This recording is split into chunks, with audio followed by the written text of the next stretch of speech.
This page is the cover of SEGA Saturn magazine, celebrating the release of Sakura Wars 2, Thou Shalt Not Die. It features the main heroines, Sakura Shinguji, Sumire Kanzaki, and Iris Chateaubriand prominently. The magazine boasts a massive 52-page special feature on Sakura Wars 2, promising the world's fastest and deepest information, covering everything from a detailed walkthrough of the game's beginning to a guide for newcomers and veterans alike, and even a secret Q&A with the development staff. It also comes with 2 special supplements, a large, newly drawn poster, and original stickers for the power memory. Beyond Sakura Wars 2, the cover mentions the latest news on other SEGA Saturn titles, including Super Robot Wars F, Mobile Suit Gundam, Giran's Greed Final Chapter, and a world-first soccer RPG where you can become the manager of the Japan national team. This page is the iconic cover, featuring the legendary Sagata Senshiro, the real-life martial artist who became the enduring symbol of the SEGA Saturn in Japan. He stands powerfully in a vast field of colorful cosmos flowers, under a bright, cloudy sky, holding aloft a large scroll. The bold calligraphy on the scroll reads, "It's April. Sagata Senshiro, play!" and alongside his name written smaller to the right. The top left corner features the SEGA Saturn logo and the phrase, "This is cool." This dramatic image embodies Sagata Senshiro's persona and his relentless message urging everyone to play the SEGA Saturn, likely kicking off a new promotion for the console starting that April. This page showcases the exciting lineup of new SEGA Saturn games launching in April, embodying the call from the cover page to play the console this season. Featured prominently are several highly anticipated titles, including the strategic RPG sequel Sakura Wars 2, Thou Shalt Not Die, highlighted for its dramatic story and character interactions, as seen in the accompanying screenshots. Also previewed is Dragon Force 2, continuing the epic real-time strategy battles, with large armies clashing on the map, and detailed character portraits. The second scenario of Shining Force 2 Eyes, known as Targeted Child of God in Japan, is presented as a continuation of the expansive tactical RPG saga, with screenshots showing both character dialogue and battle scenes. For fighting game fans, Darkstalkers 3 is shown, promising an arcade-perfect experience thanks to the Saturn's capabilities, and featuring various monster combatants in action. Bomberman Wars shifts the classic Bomberman gameplay to a strategic, turn-based format, with grid maps and character units. Finally, Super Robot Wars Final Chapter concludes the tactical mecha crossover series, showcasing impressive robot designs and dynamic battle animations from the vast roster of anime robots. The page concludes with a note about the Sagata Senshiro CD release and a SEGA Saturn Festa event in Tokyo, further reinforcing the strong marketing push for the console during this period.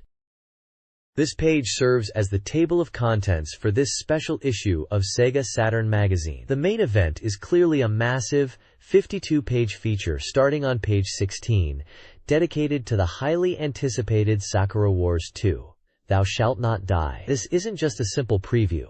It's broken down into 7 detailed parts covering everything from the game's initial announcement, a guide to playing the game, in-depth analysis of the game system, interviews with the developers, information on the songs and anime, a look at the musical adaptation, and even a guide to related merchandise. Further into the magazine, starting on page 74, there's a special report packed with the latest information on several hot titles. This includes the concluding part of Super Robot Wars Fan, the second scenario of Shining Force 2i titled Targeted Child of God, the complete version of the unique RPG Linda Cube, and the popular train simulator Densha de Go. Also featured are articles on Revolutionary Girl Utena, Story of the Revolution One Day, and other games. Starting on page 106, you'll find features like becoming the manager of the Japan national team in a soccer RPG, likely Pro Soccer Club Otsukuru, Mobile Suit Gundam, Giran's Ambition,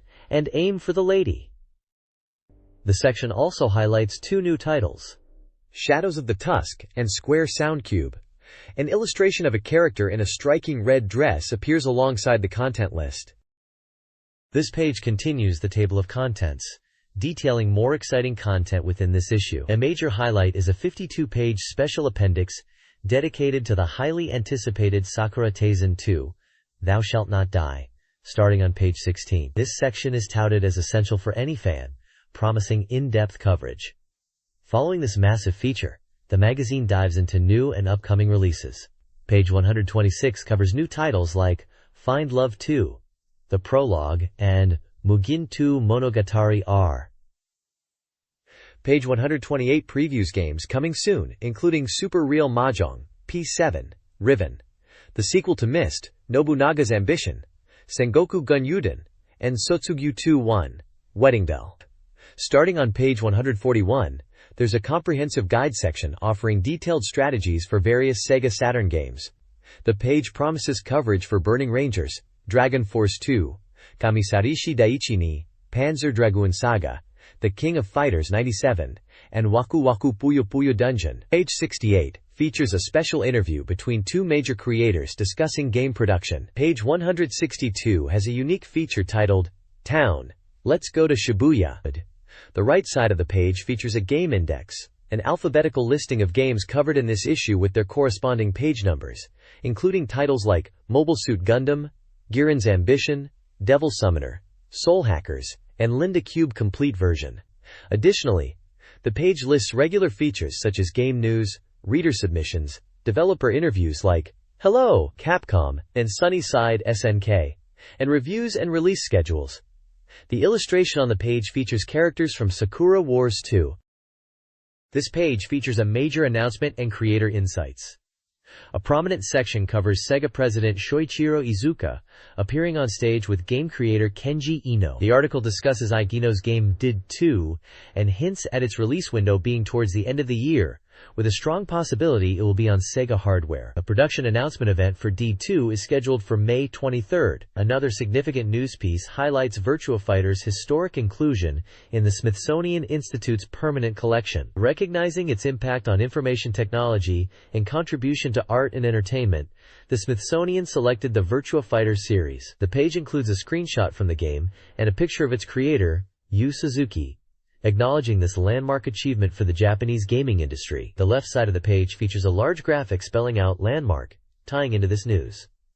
There is also a brief note about a Puyo Puyo related store or event at the bottom. This page continues the landmark news coverage from the previous issue, highlighting significant events surrounding the Sega Saturn. A major feature focuses on the immense popularity of Sagata Sanshiro, played by Hiroshi Fujioka. The article details his appearances at events where he drew massive crowds, emphasizing his role as a driving force for Sega. It even notes his upcoming appearances on TV and a dedicated talk show. The page also provides a comprehensive report on a recent game show, which attracted over 147,000 visitors. The event floor was buzzing with activity, including stage shows like a tournament for the House of the Dead, where Sega PR staff even dressed as zombies. The Compile booth generated significant buzz, featuring live music and strong fan support for the company. Naturally, a highlight of any game show was the booth companions, and this report showcases several, including some cosplaying from games like Langrisser and a striking companion next to a Ferrari. Adding to the event coverage, there's a report on a unique Virtua Fighter 2 network battle event, connecting the show floor to Sega's Joyopolis locations across Tokyo for a thrilling team match. Finally, the page announces a new radio show titled Dear My Friends, hosted by the familiar voice actress Yuko Minaguchi. A small correction is also included regarding previous information about the SAR-type game series. This page kicks off with news about a new arcade fishing game, Get Base Blast, which is launching with a campaign where you can win a massive real-size base replica. They also highlight new attractions at Sega's Joyopolis locations, including a frightening horror house opening soon in Tokyo, and a thrilling pipe canyon ride in Hokkaido. Next, we get confirmation that the hit game Sentimental Graffiti is getting a TV anime adaptation titled Sentimental Journey, set to start airing on April 8th. Fans can look forward to seeing their favorite characters come to life on screen. Hardware enthusiasts will be interested in the new Zerotech S racing controller from Hori, designed to bring new levels of precision and excitement to racing games on the Saturn. Finally, there's a look at recent music releases, featuring new singles and albums from popular artists like Ayumi Hamasaki and Globe, as well as an encore album for the beloved dating sim series, Tokimeki Memorial. This page kicks off with a look at recent book releases, specifically game guides and related publications. A ranking of popular books shows guides for titles like Devil Summoners, Soul Hackers, and Pro Yaku Team wo Tsukuru among the top sellers, with the #1 book reportedly selling out in some stores. Highlighted as a pickup item are two guides for soccer games, one for J-League Jikyu Striker and another for J-League Pro Soccer Club wo Tsukuru. 2. The reviewer notes the Striker Guide is great for newcomers, with its explanations and diagrams, while the Club Guide is essential for its extensive data and strategic insights needed to succeed in the simulation. Further down, we see guides for a variety of Saturn games. There's the Pro Yaku Team wo Tsukuru, official guide focusing on baseball team management, a guide for the action-packed Burning Rangers, covering characters and secrets, and a comprehensive guide for the popular RPG Devil Summoner, Soul Hackers detailing system specifics and demon information. Also featured is a strategy guide for SD Gundam G Century S, breaking down scenario maps and unit data, and a fanbook titled Hukago Renai Club Koi no Etude Memorial Album, filled with content about the game's heroines. Finally, there's a unique entry, a photo book by Uji Hiroi, the creator of the Sakura Wars series, sharing his reflections on Vietnam. All prices are listed as the main body price before tax. This page dives into the SEGA Saturn software sales rankings, with the weekly Data Station Shop Data Top 15. It kicks off by noting the vibrant spring season and strong software releases, suggesting the next era is fast approaching. The core of the page is the top-selling game list. Taking the top spot is Welcome to Pia Carrot! Oos, an unexpected but strong performer maintaining its momentum. Eve the Lost One holds steady at number 2, described as a popular ADV title. Coming in at number 3 is Pro Yaku Team wo Tsukuru, a baseball simulation game that also had a guide featured on the previous page, showing its popularity. New to the chart at number 4 is Princess Quest, an RPG with dating simulation elements. Rounding out the top 5 is Sega Worldwide Soccer 98, proving the enduring appeal of this football title. Further down the list, games like Sakura Taisen and J.League Pro Soccer Club wo Tsukuru 2, another game with a guide from the previous page, are still holding strong positions, demonstrating consistent sales. The comments for each game offer quick insights into their success or notable features. The data is compiled from various cooperating stores and surveys. This page provides a look at what Japanese Saturn owners want to see on the system and what games are currently popular in arcades. The top section, User Data Top 20, lists games users are hoping will be converted to Sega Saturn. Topping the list is Marvel vs. Capcom, followed closely by the Final Fantasy series and My Goddess. Other notable entries include To Heart and D no Shokutaku 2, also known as D2, with a small blurb mentioning a potential announcement regarding D2 on May 23rd. Games like Radiant Silvergun and Sega Rally 2 also appear, showing demand for arcade hits on the console. The Shop Data Top 15 section ranks current popular arcade games. The fighting game Virtua Fighter 3 TB is the number 1 arcade hit, with Tekken 3 at number 2. Virtua Striker 2 and Cyber Troopers Virtualon hold high positions as well, reflecting the strong presence of Sega titles in arcades. Sega Rally 2 is a popular racing game, and the fighting game Marvel vs. Capcom is also doing well. Newcomer Densha de Go 2 makes a strong debut. Sidebars highlight Densha de Go 2, a train simulation game, Sega Rally 2, and a peculiar fighting game titled Tante Tante Sasu Sasu. Overall, the page shows a mix of high-profile multi-platform titles users want on Saturn, and the current arcade landscape dominated by fighting and racing genres. The Sega Saturn User Data Top 30 highlights the most anticipated and popular games.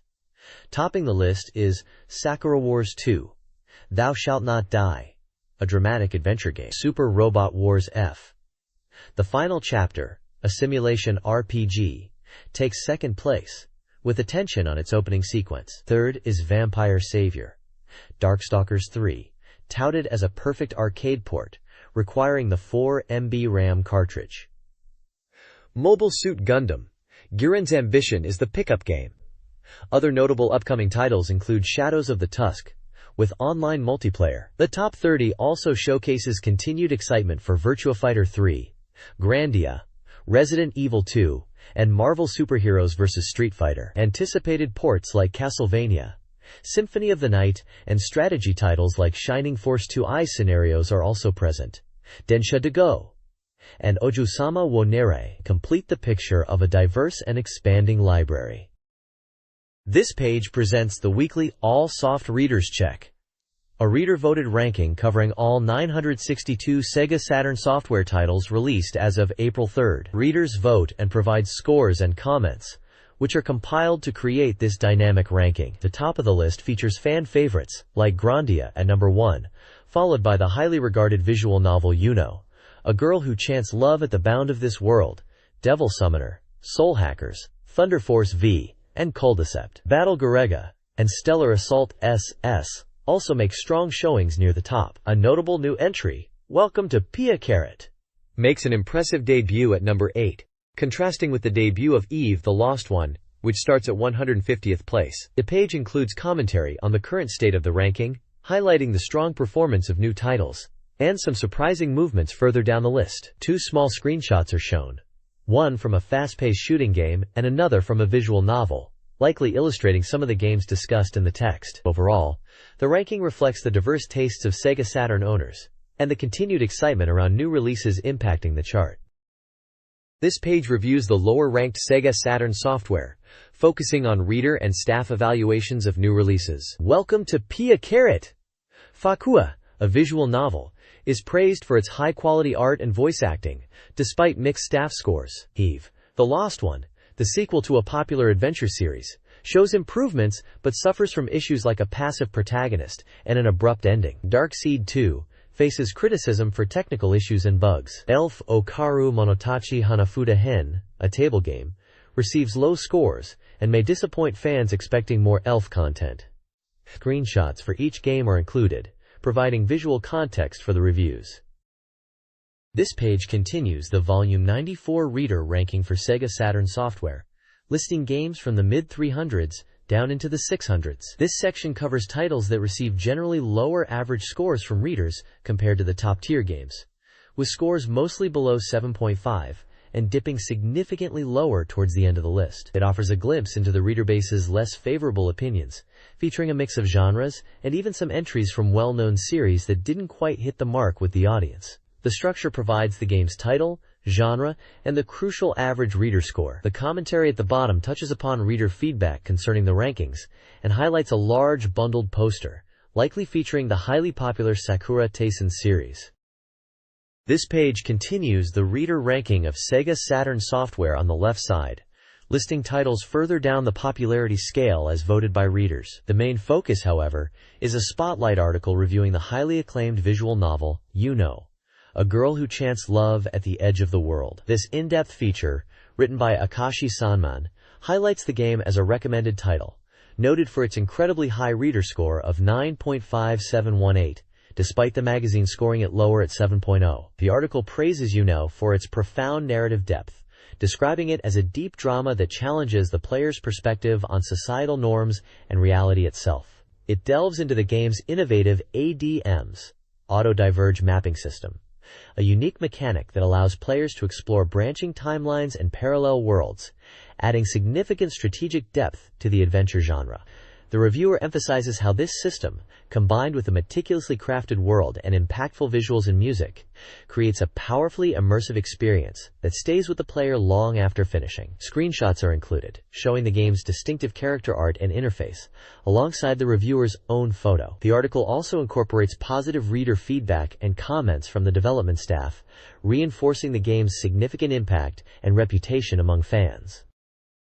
This page delves further into the SEGA Saturn reader race, showcasing some lower-scoring software entries as well as highlighting upcoming events and contests. Featured in the Paddock info section are previews of 4 games: Princess Quest, a standard RPG that frustratingly lacks basic quality-of-life features despite having appealing characters; Uno DX, which includes the card game Uno but is let down by its tacked-on adventure elements and weak story; Sankyo Fever Actual Machine Simulations Volume 2, a pachinko simulation title strictly for hardcore fans of the real machines; and the Star Bowling Volume 2, a bowling game primarily aimed at fans of its voice cast, offering little difference from its predecessor. These titles all received quite low average reader scores. The page also includes the latest odds table for SEGA Saturn peripherals, ranking various accessories based on reader satisfaction scores. Excitement is building for the imminent release of Sakura Wars 2, a highly anticipated title expected to significantly impact the reader race rankings. Readers are invited to participate in prediction contests, including forecasting the initial ranking position of Sakura Wars 2 and predicting the average reader score, odds for Phantasy Star Collection, which is also upcoming. The reader race is actively recruiting participants, offering special prizes like SEGA Saturn peripherals and software for those who contribute reviews and predictions. This page is the massive payoff we've been waiting for.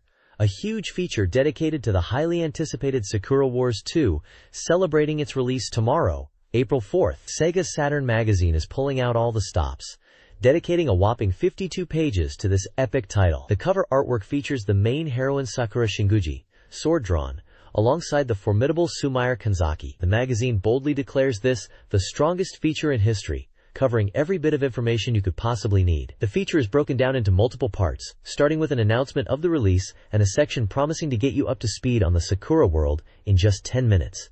Perfect for newcomers or those needing a quick refresher.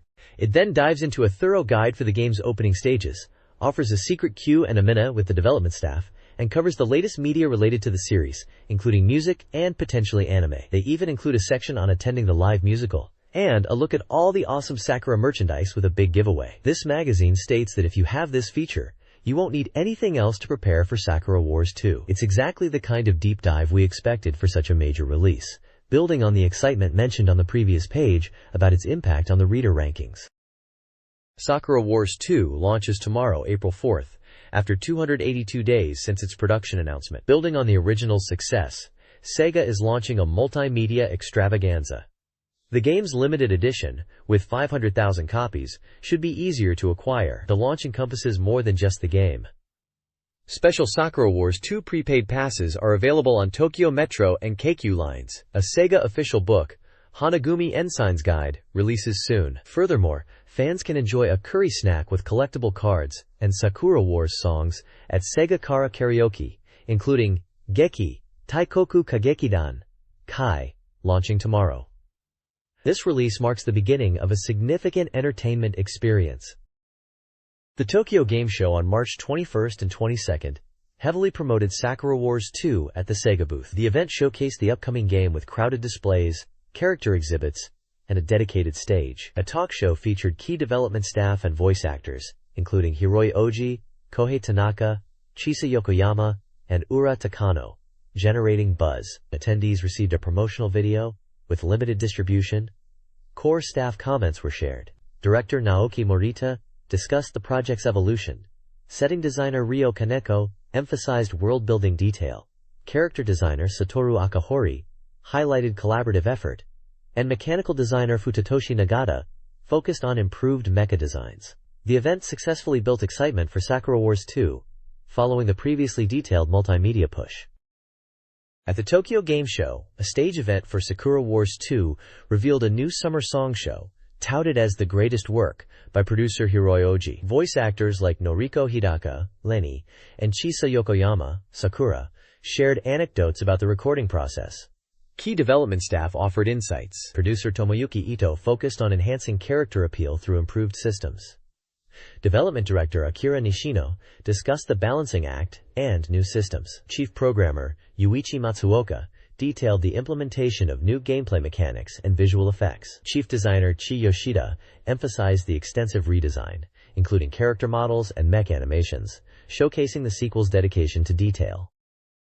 This page provides a crucial historical overview of the Imperial Combat Review, essential background for anyone jumping into Sakura Wars 2, or even those returning. It condenses the significant events leading up to the formation of the Flower Division, starting with the precursor organization, the Imperial Army's anti-demon unit. This earlier unit, founded in 1912 and led by figures like Ikki Yoneda and Sakura Shinguji's father, Kazuma Shinji, fought against demons using swords and spiritual arts during the Anti-Demon War, 19,151,918.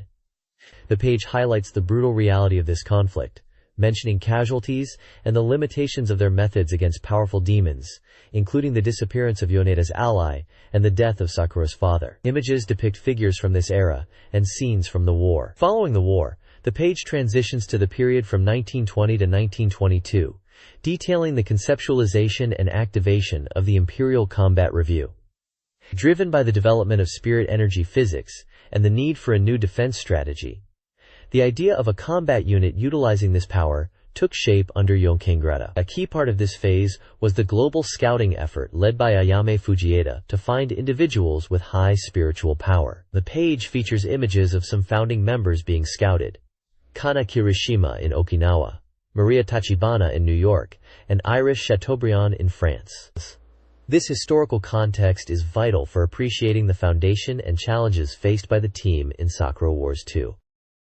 This page details the evolution of the Imperial Combat Review's primary weapon, the spirit armor, Reishi Kachu, which is just as historically significant as the review itself. Its origins go back surprisingly far, to 1868, with imported steam-powered humanoid weapons like the Star. This led to domestic developments, such as the Fuji, and the military prototype Tenshin. The major leap occurred around 1919, with the development of the spirit armor itself, transitioning from steam to spirit energy power. You'll see the familiar Kubu, the mainstay from the first game, praised for its balance of performance and cost. Succeeding it is the Shinbu, featured in Sakura Wars 2, which significantly boosts output by linking two spirit energy engines. There's also a mention of the experimental three-colored Sumair. The page also covers the vital support units: the Kuranmaru, a flying transport, the Raijingo, an armored train for quick ground movement, and the Colossal Mikasa, a super-heavy air battleship developed as the capital's ultimate defense. These support units are critical for the Flower Division's operations. This page delves into the origins of the Imperial Combat Review and the events immediately preceding the first game. It details the official founding in 1922, introducing the initial members of the Flower Division, including Maria Tachibana as the first leader, and Sumire Kanzaki, who joined a few months later. We see glimpses of the Imperial Theater under construction and the early training of the nascent team. The narrative then moves to the spring of 1923, highlighting the arrival of the two main protagonists: Sakura Shinguji, a skilled swordsman, and Ichiro Ogami, a recent Naval Academy graduate who would eventually take command of the Flower Division. Their integration into the group marks a pivotal moment. The page also introduces the primary antagonists of the first game: the malevolent Black Nest Society led by the sorcerer Tenkai, along with his formidable four heavenly kings. Their resurgence and plots against the capital are described as the inciting events that necessitate the full activation of the Imperial Combat Review. Finally, the spread touches on how the Sakura Wars world extends beyond the games, mentioning related media such as OVAs and novels. Specifically highlighted are the prequel OVA Sakura Wars, the gorgeous blooming cherry blossoms, and the novel Sakura Wars Eve, which explore the background of the Flower Division members and the events leading up to the game, offering deeper insights into this rich universe. Following the events of Sakura Wars 1 in 1924, the Imperial capital enjoys a period of peace, with the Flower Division resuming theatrical performances while Ichiro Ogami is reassigned. In 1925, a new threat emerges: the Black Oni Society. Returning are the core members of the Flower Division, now more experienced. Joining the team are new allies: Soletta Orihime and Reni Milchstrasse. The page sets the stage for battles against the Black Oni Society, keeping their motives a mystery. Ogami returns to lead the team. To bridge the gap between games, the text highlights 4 Candela's albums featuring theatrical performances by the Imperial Combat Review, showcasing the characters' growth and additional stories through seasonal plays. These albums provide deeper insights into the characters and the Sakura Wars world. This page kicks off a massive 52-page special feature entirely dedicated to the highly anticipated Sakura Wars 2, Thou Shalt Not Die, titled the Imperial Combat Review Commander's Guide. The article is presented as a thorough early game guide, published just as the game is set to be released. The text conveys the excitement surrounding the launch and highlights the magazine staff's dedicated effort to create this detailed resource, aiming to help players fully immerse themselves in the Sakura Wars world. The page features vibrant character artwork showcasing the members of the Imperial Combat Review's Flower Division, including beloved returning characters like Sakura Shinguji, Sumire Kanzaki, and Maria Tachibana, alongside the new recruits introduced in the previous entry. Key game information is provided, confirming it's a dramatic adventure game developed by SEGA, designed for one player, recommended for all ages, and supports the shuttle mouse accessory. This extensive guide promises to be the most detailed support information available anywhere for getting started in the game. Before playing Sakura Wars 2, consider these 4 key points. First, Let the game idle on the title screen with Disc 1 inserted to watch a next episode preview for Episode 1. Second, load save data from the original Sakura Wars to unlock special character interactions and graphics. Third, note the unique voiced warning messages on the game discs. Sakura Shinguji on Disc 1, and other review members on subsequent discs. Fourth, customize your game environment in the Options menu, adjusting cursor speed, sound, and battle controls for optimal gameplay. These details enhance the overall experience and showcase the depth of Sakura Wars 2. This page dives into the world of Sakura Wars 2, setting the scene 1 year after the first game. It describes the return of peace to the Imperial capital after the previous battles, only for new, ominous shadows to emerge.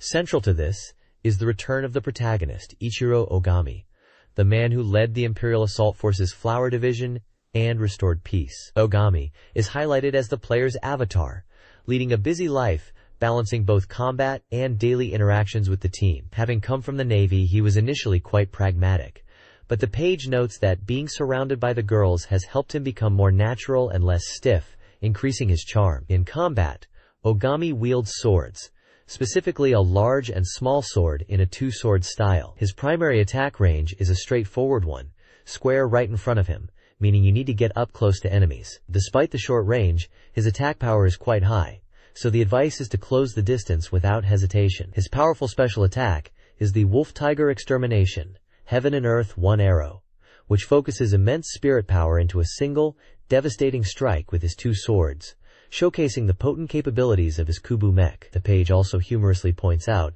that he sometimes says outrageous things, earning him cold stares from his squadmates.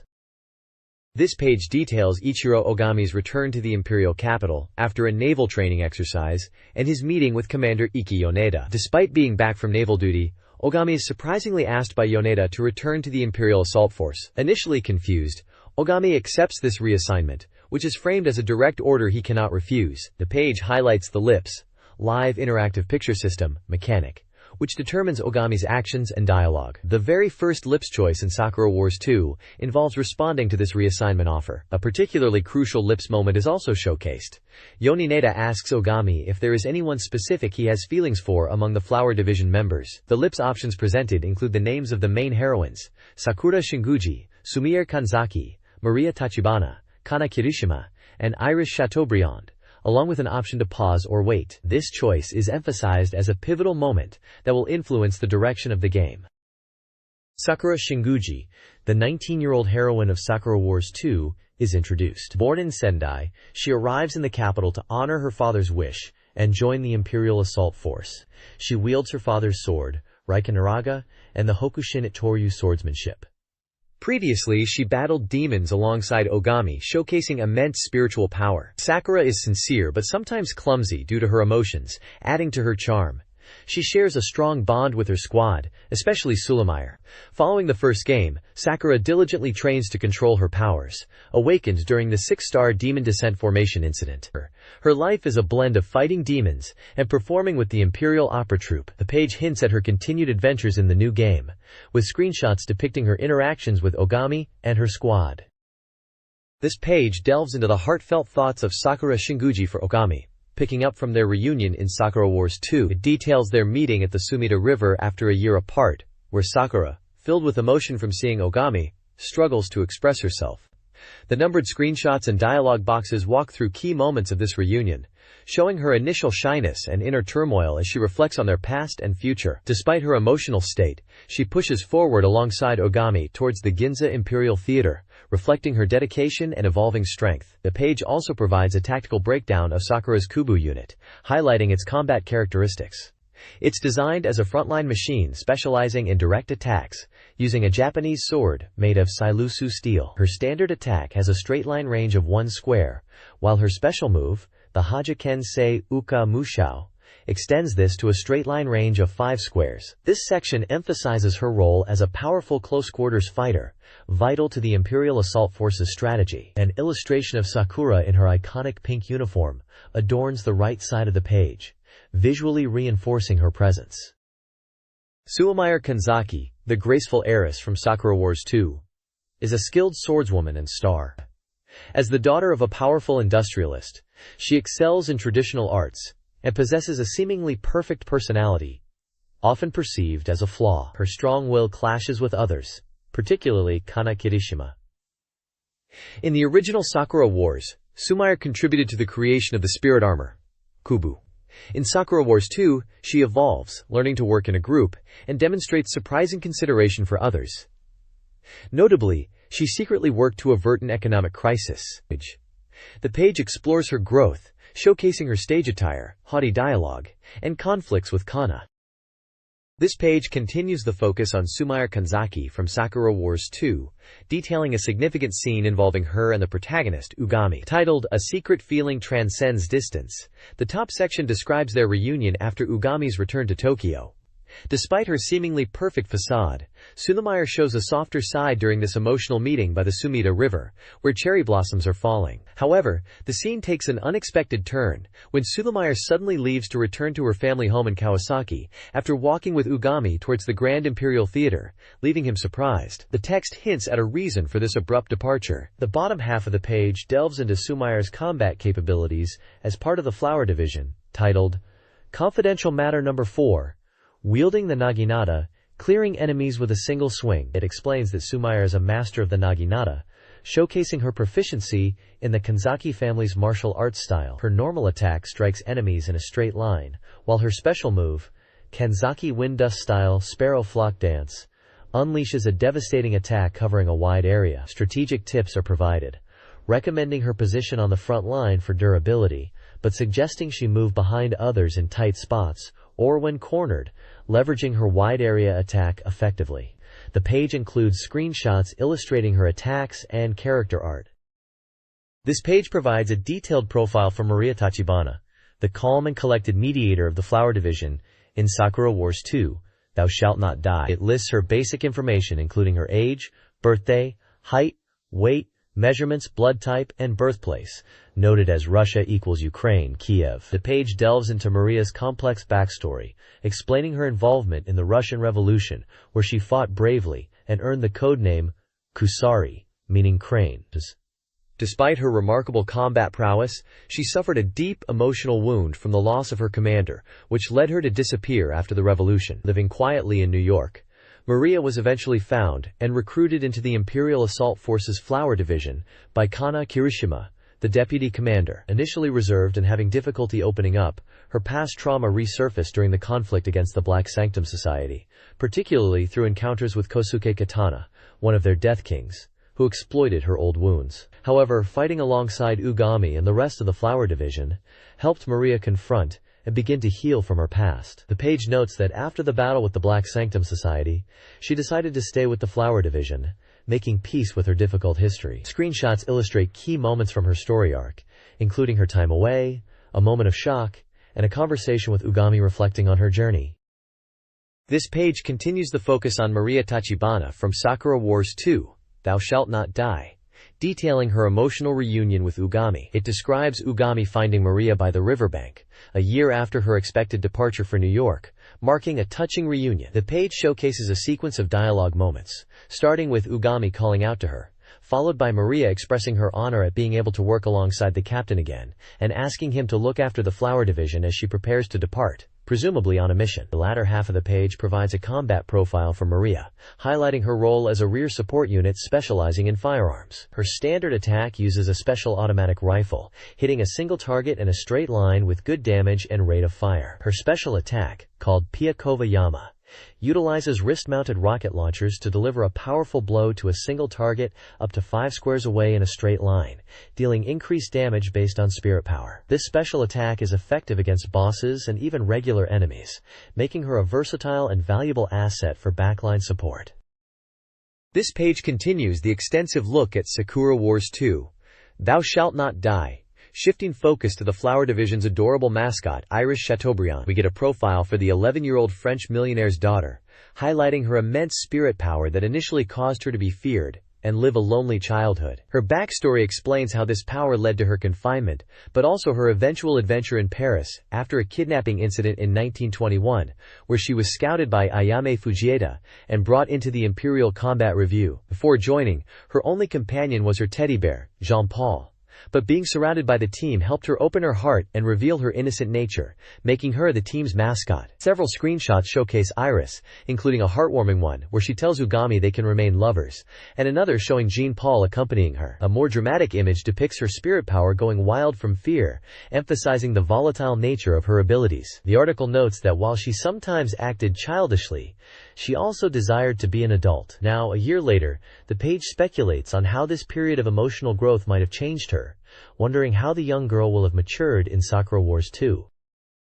This page delves further into the details of Sakura Wars 2, Thou Shalt Not Die, focusing on the beloved Iris Chateaubriand and her highly anticipated reunion with protagonist Ugami. The images depict their heartwarming meeting at the Sumida River, highlighting how much Iris has grown in the year Ugami was away. Her excitement is palpable, as seen in the lips dialogue choices where she anxiously asks if Ugami will leave again. The sequence shows them arriving at the Grand Imperial Theater, underscoring the importance of this place in their lives. The page also provides an in-depth look at Iris's unique combat abilities, centered around her potent spirit power. Her signature normal attack, Energy Flowers, targets all enemies within a 2-square radius around her, making her effective at clearing groups despite not having high individual attack power. However, her true strength lies in her special attack, Petit Jean-Paul, which not only deals damage, but also heals allies within a wide range by 140 horsepower. More significantly, her instantaneous movement ability is highlighted as a crucial tactical advantage. This allows her to teleport anywhere on the battlefield, bypassing obstacles and enemy interference, enabling strategies impossible for other team members. This makes Iris an invaluable asset for positioning and support. This page features Ri Kuran, the quirky genius inventor of the Flower Division in Sakura Wars 2. Originally from Beijing, China, the 19-year-old is known for her distinct Kansai dialect and propensity for creating eccentric, often explosive, inventions. Her profile lists her age, birthday, height, weight, and blood type. Kuran is described as a child prodigy whose intuition and ideas drive her inventive spirit. After coming to Japan and joining the Flower Division, she collaborated with Shinosuke Yamazaki, contributing significantly to the design and production of the powerful Shingubu spirit armor used in the previous game, which was crucial for fighting demons. Her daily life includes frequent experimental failures and explosions in her personal workshop. Kuran's dream is to build an airplane and fly, aspiring to achieve this dream alongside the protagonist, Ugami, just as she admired a young inventor in China. The page highlights her continued inventing after the first game, including the development of the practical kinematron communication device featured in Sakura Wars 2. Screenshots show Kuran with some of her creations, like a steam bike, and reference past events, including a trip to China with Ugami. The feature teases the exciting new inventions Kuran will bring to the forefront in this installment. This page continues our look at the quirky genius, Lee Kohran. Focusing on her appearance and abilities in Sakura Wars 2, we see panels depicting the reunion between Kohran and Ugami, arranged by director Yoneda. Kohran, initially surprised and apologetic for not having an invention ready to welcome him, is reassured by Ugami. She then departs on her signature steam bike, heading back to the Flower Division branch for a secret project that requires her unique technical skills. The page also hints at a gift left by Kohran in Ugami's room. Moving into the combat section, Kohran is described as a crucial rear support unit, similar to her role in the original game. Her strength lies in her long attack range and her ability to completely ignore differences in altitude, making her perfect for targeting enemies on elevated positions like fortified gun turrets. Her standard attack uses a small rocket, while her powerful special move is the iconic crane robot, a large mahjong tile-shaped rocket that deals damage to a single target and also creates an explosion affecting surrounding enemies. Kohran's technical prowess is clearly translated into her effective and unique combat style. This page shifts our focus to the formidable Kana Kirishima from Sakura Wars 2. We get an in-depth look at the 28th successor of the Ryukyu Karate Kirishima style, a powerful martial artist known for her incredible strength and height, standing at an imposing 197 centimeters. Her profile describes her rigorous training, which has given her a seemingly rough and masculine demeanor, yet she possesses a hidden kindness that shines through, particularly when interacting with children or those she trusts deeply. The section detailing her role before, in the first game, highlights her combat prowess, especially her signature attack, Shishirepa, and her awkwardness as an actress in the theater. Despite her rough edges, she showed genuine care for children, potentially influenced by a childhood incident involving a snake. It also touches on her dynamic rivalry and eventual partnership with Sumire. Looking at her after status in Sakura Wars 2, the content notes her significant growth, attributing it to finding trust in Ugami, which helped alleviate her anxieties. She is depicted as someone who showed resilience and hope, even in desperate situations, demonstrating her personal development. The page concludes by pondering Kana's current state a year after Ugami's departure. Screenshots show Kana in various scenes, including combat and more personal moments, reinforcing the description of her character and relationships. Overall, the page presents Kana as a complex character whose tough exterior hides a gentle heart and a capacity for growth. The next page details Kana Kirishima's role in Sakura Wars 2. It focuses on her initial meeting with Ugami after a year of peace. Kana, preparing for intense training to regain her strength, cancels her trip upon hearing of Ugami's return, instead challenging him to an immediate sparring match. The bout is thwarted, but Kana vows to train harder and promises a rematch. The page then explores Kana's combat style. As a barehanded fighter, she boasts the highest physical attack power in the Flower Division. Using the Captain Command with the Fire Operation can unleash her devastating one-hit kill attacks. Her fighting strategy emphasizes aggressive, close-range attacks, with her special move, Sanjin Tensho, being a powerful, single-target attack. Screenshots highlight her direct and powerful fighting approach. This page continues detailing Sakura Wars 2, focusing on the protagonist, Ichiro Ugami's return to the Imperial Theater. After arriving via the Sumida River, Ugami is greeted warmly by familiar faces, specifically Sakura Shinguji and Iris Chateaubriand. Their joyous reunion is short-lived, however, as both girls soon excuse themselves for appointments, leaving Ugami to wonder about their hurried departures. Immediately upon his return, Ugami receives his first order from General Yoneda. Submit an arrival report at the business office and report to the manager's room on the first floor by 12 p.m. sharp. This task introduces the game's free movement phase, where players have a limited time, effectively until noon, to explore the first floor of the Imperial Theater. A map is provided showing various accessible locations, like the lobby, dining hall, business office, and manager's room. The game encourages players to use this time to visit different areas and interact with characters, emphasizing that time management and dialogue choices, part of the lip system, are crucial and can affect outcomes and relationships. This text summarizes Ichiro Ugami's initial exploration of the new Imperial Theater in Sakura Wars 2. He first encounters Tsubaki at the shop, then proceeds to the business office where he reunites with Kasumi and Yuri, former airship companions. A key gameplay mechanic, the Ugami personality gauge, is introduced, influencing dialogue choices and character reactions, offering replayability. This gauge fluctuates between soft, pink, and hard, blue, impacting event outcomes. Next, Ugami encounters Sakura Shinguji, who quickly departs. He follows a pleasant scent to the kitchen, finding it empty. The text highlights that the game features numerous hidden events triggered by specific actions, time, and limited windows, encouraging players to explore thoroughly, to experience all the game has to offer. The next page continues Ichiro Ugami's exploration of the newly rebuilt Grand Imperial Theater. After completing his initial administrative tasks, he has time to tour the expanded facilities, which now include recreational areas, a music room, and new team members' quarters. The tour includes a visit to the room formerly occupied by the late Vice Commander, Ayame Fujieda. It remains empty, prompting reflection on whether a new member will eventually reside there. Ugami then encounters a locked room, revealed to be his former room from the previous game. Upon asking who is inside, he discovers Sakura Shinguji, who apologizes for being there.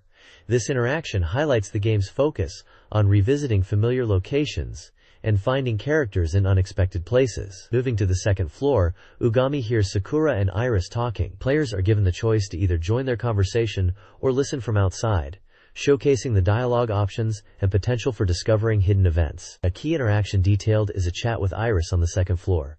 She is excited to see Ugami and eager to talk. The page demonstrates the ability to interact with elements like her beloved teddy bear, Janipole, leading to unique reactions. The conversation can even lead to an impromptu staring contest. These moments underline the depth of character interaction available, offering charming and surprising events for players who take the time to explore and engage. If Ugami tries to leave, Iris may try to keep him chatting, emphasizing her attachment. This text describes key interactive moments in Sakura Wars 2. Checkpoint 8 highlights the bromide shop, offering collectible photos and a collection reward. Checkpoint 9 showcases character interaction using the lip system, with players influencing Sakura Shinguji's responses through choices and screen interaction. Checkpoint 10 focuses on Ugami's role as Flower Division Commander. He receives his uniform and instructions, echoed by Sakura and Iris. The Change Clothes Showdown is a timed lips challenge. Success means proper attire. Failure results in a comedic scene. These events highlight the game's blend of story, character interaction, mini-games, and the impactful lips system. The next page shows Ugami's welcome back party with the Imperial Theater Flower Division members. Just as everyone is celebrating Ugami's return, director Yoneda drops a bombshell. Another new member is being introduced! This turns out to be Soletta Orihime, an Italian recruit with a striking look. Soletta is introduced at the party, but despite her initially cheerful "Ciao!", things quickly go south. She abruptly leaves the party, and Ugami, confused by her reaction, immediately gives chase. He catches up to her, but Soletta makes her feelings clear. She has no desire to join the Flower Division and expresses a strong dislike for Japanese men before retreating again. This sudden and negative encounter leaves Ugami immediately grappling with a difficult situation and a potentially problematic new teammate right after his return to the Imperial Theater. This page provides a detailed look at Soletta Orihime, the new, enigmatic Italian recruit introduced in Sakura Wars 2. It expands upon her abrupt appearance and departure from the party seen on the previous page, exploring her background and the reasons behind her arrogant and self-centered personality, particularly her disdain for Japanese men and commoners, suggesting it might stem from her upbringing or past experiences. Despite her difficult attitude, the page highlights Soletta's exceptional capabilities. Before joining the Flower Division, she was part of the Star Division, a unit composed of geniuses, which speaks volumes about her talent. Her combat prowess is described as outstanding, especially her unique method of attack, firing energy blasts from her fingertips. Screenshots illustrate this, showing wide-area attacks capable of hitting multiple enemies simultaneously in the game's grid-based battles. Her special attack, Quattro Station, is also noted for its power. Ultimately, this page establishes Soletta as a highly skilled but challenging individual, whose past makes her a potentially difficult teammate for Ugami and the Flower Division. It sets up her personal journey as a key element of the game's story. This page details a new communication device introduced in Sakura Wars 2, the Kinematron, described as a steam-powered communication machine and a gift from Kana. Scene 3 depicts Ugami discovering this device in his room and being surprised when it activates, showing Kana's face. The page then breaks down the Kinematron's functions, explaining the screen displays the communication partner. The communication number indicates the connected party. The dial is used to select who to call. A communication button initiates the call. Shortcut buttons allow quick connection to registered contacts, up to 4, and a power button ends communication and turns the device off. It highlights that communication requires the partner to be near their terminal, and the connection numbers must be known as "there's no address book." The page shows Ugami communicating with Kana from Asakusa, Maria from New York. Despite the distance, the connection is good, showcasing the Kinematron's capability, and Sumair from her family home in Kawasaki. Each character is shown with a brief line of dialogue, discussing the device and their current situations. Kana is the inventor. Maria marvels at the clear communication across the Pacific, and Sumair mentions she's temporarily unable to return to the Imperial Theater because her grandfather has collapsed. This communication feature serves as a key gameplay element for developing relationships and progressing the story outside of combat. This page delves deeper into the events of Sakura Wars 2 following the introduction of the Kinematron communication system. After finishing communications, Sakura arrives at Ugami's room suggesting they go on night patrol. The page then focuses on a specific interactive sequence where Ugami attempts to invite Orihime to join the patrol. This interaction utilizes the double and click lip system, a signature gameplay mechanic where players must make timed dialogue choices to influence Orihime's decision. Screenshots show the lips interface with various dialogue options presented. Successfully navigating this dialogue sequence convinces Orihime to participate in the patrol, joining Ugami and Sakura.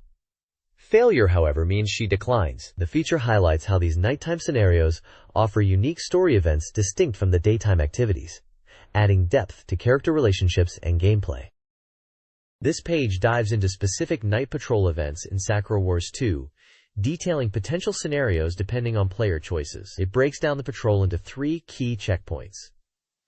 Checkpoint 1 describes encountering Orihime as Ugagami and Sakura continue their patrol. Orihime makes a peculiar comment, and the player faces a dialogue choice that can either build trust with Sakura or raise her suspicion, using the signature timed lips system. Checkpoint 2 focuses on Orihime asking Ugami and Sakura to wait outside her room, only to then seemingly disappear. This leads to investigating Iris's room, where she is found missing. The page details searching for Iris within the Grand Imperial Theater before eventually finding her. It highlights the suspense and the timed choices involved in deciding how to respond to Orihime's strange request. Finally, Checkpoint 3 describes Sakura becoming captivated by the city lights during the patrol. This moment presents another opportunity for dialogue interaction with Sakura, where Ugami can deepen their bond. Sakura reflects on the city's beauty and her feelings, further developing her character and the player's relationship with her. The section emphasizes these night patrols as crucial moments for character interaction and narrative progression. The next page continues the in-depth look at the pivotal night patrol segments in Sakura Wars 2. We see events focusing on specific characters and locations within the Grand Imperial Theater. One segment highlights Orihime's surprising talent when she asks to play the grand piano, showcasing a hidden side of her personality. Another details Ugami's duty to check the building's security, leading to a brief, challenging interaction with Orihime. The page also depicts the atmospheric empty theater from the audience's perspective, reflecting on the changes to the stage and the show schedule compared to the original Sakura Wars, where stage sets were prone to collapsing. A particularly fun event involves playing a game of hide-and-seek with Iris in the dressing room, presented as a timed lips challenge. The final section notes a returning dialogue line from Sakura, hinting at a rare, time-sensitive event that veterans of the first game might recognize. These checkpoints emphasize the rich character interactions and environmental details found during these crucial night patrols. This page details Ugami's post-mission duties and leisure time in Sakura Wars 2. Following the previous night's events, Ugami faces the daunting task of organizing a massive pile of financial slips, a challenging administrative job that highlights his dedication. Once finished, he gets some free time and can visit the theater shop, manned by Kana, to check out the latest character bromide photos. The page showcases new bromide designs for several key characters. Sakura in a simple summer dress, Sumire in a strikingly bold outfit, Maria looking composed in a suit, Kana in her signature energetic style, Iris in a cute child's dress, and Kohran in her deep red dress with a notable feature. These photos offer fans new collectibles and insights into the characters' appearances. The article also hints at the possibility of collecting all the bromide photos available, including those of new team members added later. However, free time doesn't last long. After purchasing the photos, Ugami is alerted by Iris that Sakura and Kohran have gotten into a major fight during rehearsal, requiring Ugami to rush to the stage to mediate the conflict. This page dives into a dramatic moment during stage practice in Sakura Wars 2.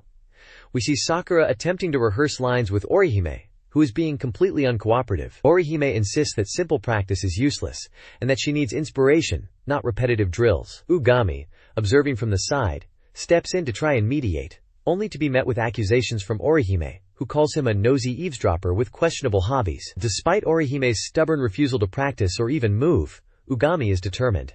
He finally gives her an ultimatum: move, or he'll splash her with water. Orihime refuses, so Ugami follows through, dousing her. Surprisingly, Orihime is utterly unfazed, acting as if being soaked is perfectly normal. Sakura tries to explain that while Orihime is a noble, she still has her difficult points, pondering if her resistance stems from hating Japan rather than just the theater. Just as this awkward situation unfolds, a sudden emergency siren blares, signaling a sortie order for the Imperial Combat Review. The page concludes with Sakura urging Orihime to hurry to the operations room, showing screenshots of the team preparing for battle, highlighting the abrupt shift from theatrical life to defending the capital. The large text at the bottom reinforces the call to action. Emergency alert! Imperial Combat Review assemble! The Flower Division faces an immediate threat in Scene 6. An enemy with great spiritual power is approaching the Imperial capital. Gathered for their first battle since the previous game, the team, diminished in numbers, prepares to defend the Grand Imperial Theater. The enemy's identity and strength are unknown, necessitating rapid deployment. The team heads to the underground hangar, where they board their upgraded Kubukai mechs and the powerful Eisenkleid. Tension is high as they prepare for battle. Ogami encourages the team, and Iris offers support. Subomeyer and Soleta Oriheim, in the Eisenkleid, launch ahead, with concern expressed for Oriheim's solo advance. The Kubukai mechs boast significant power upgrades.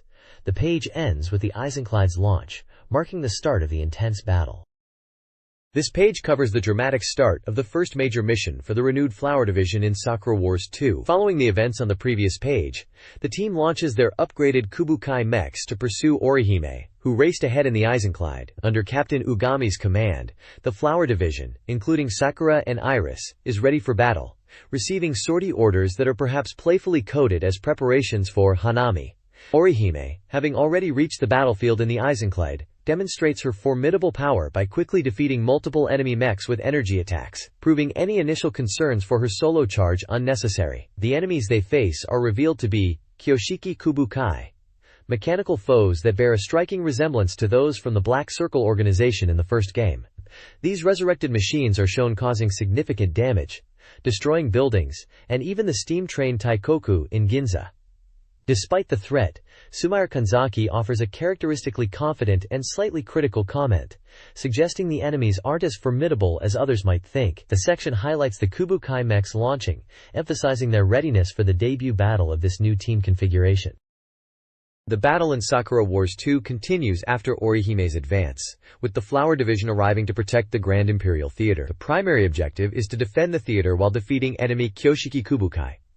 Orihime, despite being ahead, handles the initial enemies well. A recommended strategy involves Oriheim drawing enemies while the rest of the team attacks, making victory easier with good command. A new defensive element, the Taikoku barrier, is introduced, protecting the theater during attacks. Constructed with durable spirit armor material, it's crucial for surviving combat. Additionally, a tutorial led by Sakura is available at the battle's outset for players unfamiliar with the controls. This tutorial explains basic commands like movement, attack, and recovery, ensuring players grasp the fundamentals before engaging with the combat system. The guide details the opening battle strategy in Sakura Wars 2, focusing on defeating the weak Wakijin-kai enemies. Key tactics involve pairing units for consecutive attacks and utilizing special commands.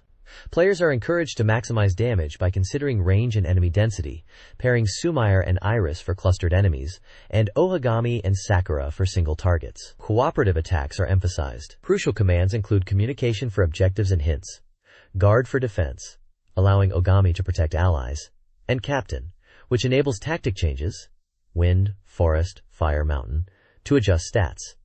Fire tactic is particularly useful for boosting attack. The page concludes with a preview of the next stage. After defeating the Wakijin Kai, a new, stronger enemy, the Masukihei, appears, alongside a mysterious figure, suggesting a deeper conflict and antagonist are coming. This page features an interview with producer Norikatsu Oba about Sakura Wars 2, titled Lessons Learned from Playing. He reveals the game's content ballooned to more than double the volume of the first Sakura Wars, far exceeding the initial goal. The discussion delves into the game's core systems and the vast choices presented to the player. The LIPS, live and interactive picture system, mechanic has evolved, with more types of choices and deeper interactions where timing and nuances in answering are crucial. The sheer number of branching paths is highlighted, with the suggestion that players might need multiple playthroughs to see everything. A significant addition in Sakura Wars 2 is O Karigami's personality gauge, a new system represented by blue, hard-boiled, and pink, soft-boiled elements. While it doesn't change the main game progression, this gauge impacts character reactions and triggers different events based on the player's choices, adding considerable depth and replayability. Ohoba suggests simply playing honestly as yourself first. He also briefly mentions improvements to the battle system and the user-friendly captain command, and introduces new characters like Oriheim and Lenny, noting their appeal.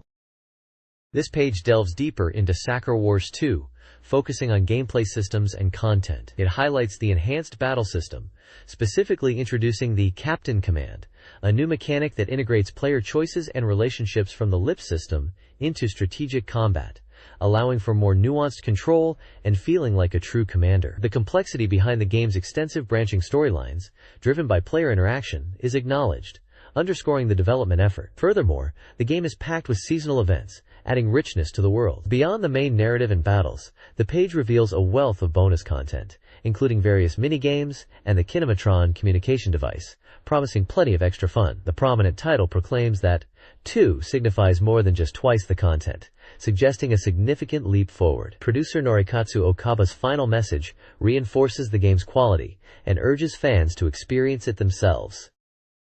This page delves into the musical heart of Sakura Wars 2, featuring an interview with the acclaimed composer, Kohei Tanaka. The focus is squarely on the game's sound design and how it surpasses its predecessor. Tanaka discusses the challenges and inspirations behind creating the score, emphasizing the importance of maintaining the established character images while evolving the music.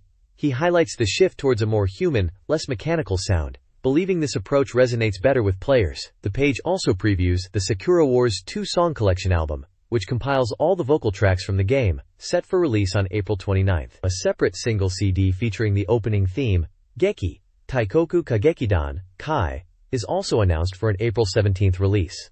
Tanaka expresses satisfaction with how the voice actors embodied their characters through song, noting that their performances have improved significantly in this installment. He specifically praises the new opening theme and the ending theme, Dream's Continuation, feeling they are superior to their counterparts in the first game. The interview concludes with Tanaka urging players to listen to the music carefully, believing it enhances the overall experience. This page continues the epic Sakura Wars feature, shifting focus from the music we just covered to the visuals, specifically the original video animation series, Sakura Wars.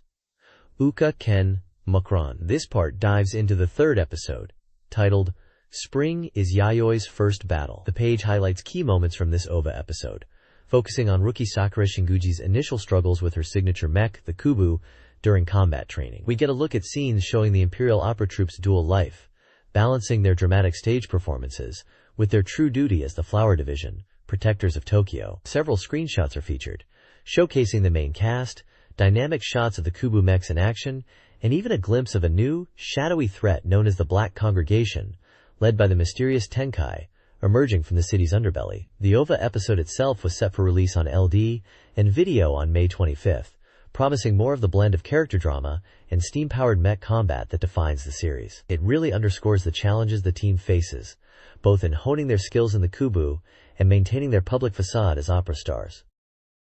This page delves into the world of the Sakura Wars franchise beyond the games, focusing on the musical adaptation titled Sakura Wars Blooming Maidens. It highlights the show itself and related media, including a radio program on Nippon Broadcasting. The page features an interview segment with some of the cast members and personalities, discussing rehearsals and their experiences, bringing the characters, like Tsubomi, to life on stage. There's also a mention of a special radio broadcast, where actors shared insights into their roles. Furthermore, for fans eager to see the performance, the page provides a detailed guide on how to reach the Tokyo venue, ArtSphere. It outlines routes using train lines like the Junior Yamanote Line and the monorail, mentioning key stations to navigate to the theater. It's clear the Sakura Wars experience extends well beyond the console, embracing stage performances and radio shows to immerse fans further into its vibrant world. This page is all about the excitement surrounding the opening of the Sakura Wars musical, Blooming Maidens. It tells fans that whether they've been looking forward to seeing the performers or grabbing exclusive merchandise, the theater has it all. You can find a lineup of must-have original goods available at the venue, including different pamphlets, collectible telephone cards featuring the cast, posters, and unique items like a fan, happy coat, and even a hot water bottle. There's also a keychain and a CD of the musical's theme and insert songs. For magazine readers, there's a chance to win some of these items through a postcard application. The page also confirms that tickets will be available for purchase on the day of the performance, listing the different seating tiers and prices for the Tokyo shows. It provides contact details for advance bookings for both the Tokyo and Osaka runs of the musical, and includes a schedule detailing the dates and times for performances in both cities throughout April and early May. To make attending the show easy, there's a clear, step-by-step visual guide showing fans exactly how to get from the train station ticket gate to the theater lobby at ArtSphere. It highlights key turns and landmarks along the route, emphasizing that the venue is a place of dreams for Sakura Wars fans. The page wraps up by welcoming everyone to the theater, showing a grand view of the auditorium. This page dives deep into the world of Sakura Wars merchandise, kicking off with an incredible reveal, a life-sized 1/1 scale figure of Sakura Shinguji. Created by Paper Moon, this ultimate collectible stands 160 centimeters tall, is made from FRP, and features exquisite details on her traditional Japanese clothing and accessories, even down to a metal base. It was first shown off at the toy show, and comes with a hefty price tag of 400,000 yen, truly a premium item for dedicated fans. The page also highlights Sega's own burgeoning real model series of pre-painted figures. The latest edition is Sumaire Kanzaki, joining previously released figures of Sakura, Kuran-Lee, and Iris. These figures are packaged in blister packs and retail for 1,980 yen each. The Iris figure even comes with a cute bear accessory. These real model series figures and the massive 1/1 scale Sakura are featured as fantastic prizes readers can win. Rounding out the goods are rare telephone cards previously only available at Sega's amusement parks like Joytopolis. Despite low stock, they've increased production, and lucky readers can win sets featuring characters like Sakura and Iris. These cards, part of a series of 6 different designs, originally sold for 1,000 yen. The page really emphasizes the depth of merchandise available for Sakura Wars enthusiasts. This page continues the deep dive into Sakura Wars merchandise, showcasing a variety of goods available as prizes. First up are new additions to the adorable character doll series, featuring articulated joints and detailed cloth outfits. The latest figure is Sumaire Kanzaki, joining previously released Sakura Shinguji, Kuran-Lee, and others, offering fans the chance to recreate dynamic poses. Moving on to arcade prizes, Sega highlights unique items like the Sakura Wars Melody mug cups, which astonishingly play music from the game when lifted. These feature designs of various characters, like Sakura, Maria Tachibana, and Kana Kirishima. There are also smaller keychain figures available. Beyond physical goods, the page promotes digital data collections for both Mac and Windows 95. Packed with screensavers, wallpapers, and other exclusive content for fans to customize their computers. A special system notebook is shown alongside these digital collections. Sega's PC division emphasizes the volume of content included and the quality of the screensavers. Many of these items are featured as prizes for readers. This page delves deeper into high-quality Sakura Wars merchandise, focusing on detailed garage kits and finished figures from prominent manufacturers, picking up where the previous page left off with merchandise coverage. First up is Kyoto, known for their exceptional sculpting quality. They are releasing a rush of new Sakura Wars figures, highlighting their skill in capturing character expressions, poses, and costume detail perfectly. Featured here are Sakura Shinguji in both her battle uniform and kimono, Maria Tachibana in her uniform, and a detailed disassembled kit of Sakura Shinguji in her kimono. Kyoto emphasizes their commitment to quality and capturing the unique charm of each character. Following that, Sox presents their own impressive range of Sakura Wars creations. Their kits are noted for the distinct personality imbued by the sculptor. The latest additions include Sumaire Kanzaki in a striking kimono, Kuran-Lee in a stylish Chinese dress, and Iris in a lovely dress holding a teddy bear. K's highlights their attention to detail, from expressions and subtle gestures to small accessories and the softness of skin textures. These offerings continue to expand the range of available Sakura Wars figures for dedicated fans and collectors. This page continues the deep dive into high-quality Sakura Wars goods, showcasing more impressive collectibles from different manufacturers. Tsukuda Hobby is highlighted first, presenting their action doll series. They've unveiled new figures based on those shown at a previous toy show, featuring characters like Kana, Maria, Sumaire, and Kuran in their distinct outfits, along with Sakura herself in different looks. These are large 1/5 scale figures, and Tsukuda Hobby points out they are using a new body type different from previous dolls, focusing on varied heights and body lines, and even articulated fingers, demonstrating a commitment to realistic detail. They also show off mini-character keychains.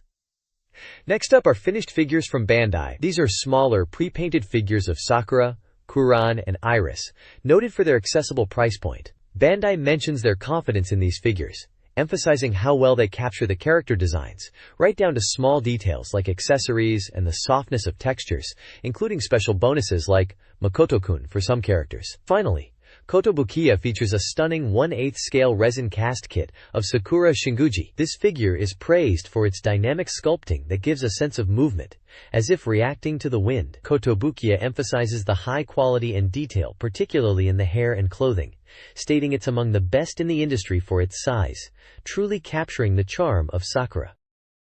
This page continues the deep dive into high-quality Sakura Wars merchandise, showcasing impressive collectibles from different manufacturers, highlighting popular goods from Movic, Beverly, and Wycom. First up is Movic. Known for their diverse offerings, they present practical items like opera glasses featuring the Imperial Combat Review logo, unique memo pads designed like annual passes, charming character key holders, clear files with striking character visuals, postcard sets, and even desk mats adorned with character art or memorable lyrics and dialogue. These goods are perfect for incorporating a bit of the Sakura Wars world into daily life. Next, Beverly brings the challenge and enjoyment of jigsaw puzzles. They offer a range of options, from large 1,000-piece puzzles depicting grand scenes, to smaller 108-piece puzzles focusing on character portraits. They even have innovative cork coaster puzzles. These are fantastic for dedicated fans to assemble and display the vibrant artwork. Finally, Wycom provides more accessible, everyday items. Their lineup includes practical CD carrying cases, perfect for organizing your game discs, and floppy disk labels, all decorated with Sakura Wars art. The page demonstrates the wide array of merchandise available, catering to different preferences, ensuring fans can find items that resonate with them, whether for display, collection, or daily use. There's also a note about a giveaway from the magazine itself, offering a promotional video and poster related to Sakura Wars 2. This page continues our look at the fantastic world of Sakura Wars merchandise, diving deeper into high-quality collectibles from more great companies. First up is Marmot, bringing us 7 retro-style soft vinyl figures of the iconic Kubu mechs, painted in the signature colors of the Imperial Combat Review members like Sakura, Sumire, Maria, and Iris. These are a must-have for any fan of the mech's classic design. Next, Tendis Insatsu Kaku offers a range of paper goods perfect for collectors. They've got the Sakura Wars Trading Collection, W-Seal postcards that have a peel-off seal, and a Cool Seal collection stored in a CD-style case, all featuring vibrant artwork from the series. Beam Entertainment presents some truly unique items, including sets of phone cards featuring character art, but the standout is a completely limited production Sakura Wars pocket watch, presented in a wooden case. This is a serious collector's piece. Finally, Yutaka showcases stylish Zippo lighters. These feature engraved designs of individual characters and series logos, offering a functional yet collectible item for fans who want to carry a piece of Sakura Wars with them. The page highlights that the range of available goods is vast, catering to various tastes and budgets, from affordable trading cards to high-end collectibles like the pocket watch and Zippos. This page features a fascinating dialogue between two notable figures in the Japanese gaming scene. On the right, large characters identify one participant as Kazunari Yonemitsu. The date of the dialogue is noted as February 23, 1998, and the other participant is listed below as Oji Hiroi. The main focus, titled Regarding the Creator and the Work and the Distance Between Them, delves into how creators gain inspiration and transform it into their finished products. This discussion is particularly interesting as it brings together Oji Hiroi, renowned as the creator of the hugely successful Sakura Wars series, a staple of the Sega Saturn library, and Kazunari Yonemitsu, known for vastly different titles like the dark and distinct Baroque, which is highlighted here as a unique work for the Saturn. The dialogue touches upon the different visual concepts and approaches taken by these two creators, exploring the relationship between the artist and their work through their contrasting projects. This page features a prominent portrait of Oji Hiroi, the legendary creator of the beloved Sakura Wars series, a cornerstone of the Sega Saturn's library. The large vertical text on the left clearly labels him as Oji Hiroi. The text below appears to be a continuation of the discussion from the previous page, capturing Hiroi's thoughts. He recounts hearing the title Baroque for the first time and seeing the concept art, remarking, "Ah, they got me." He felt it had a slightly perverse quality.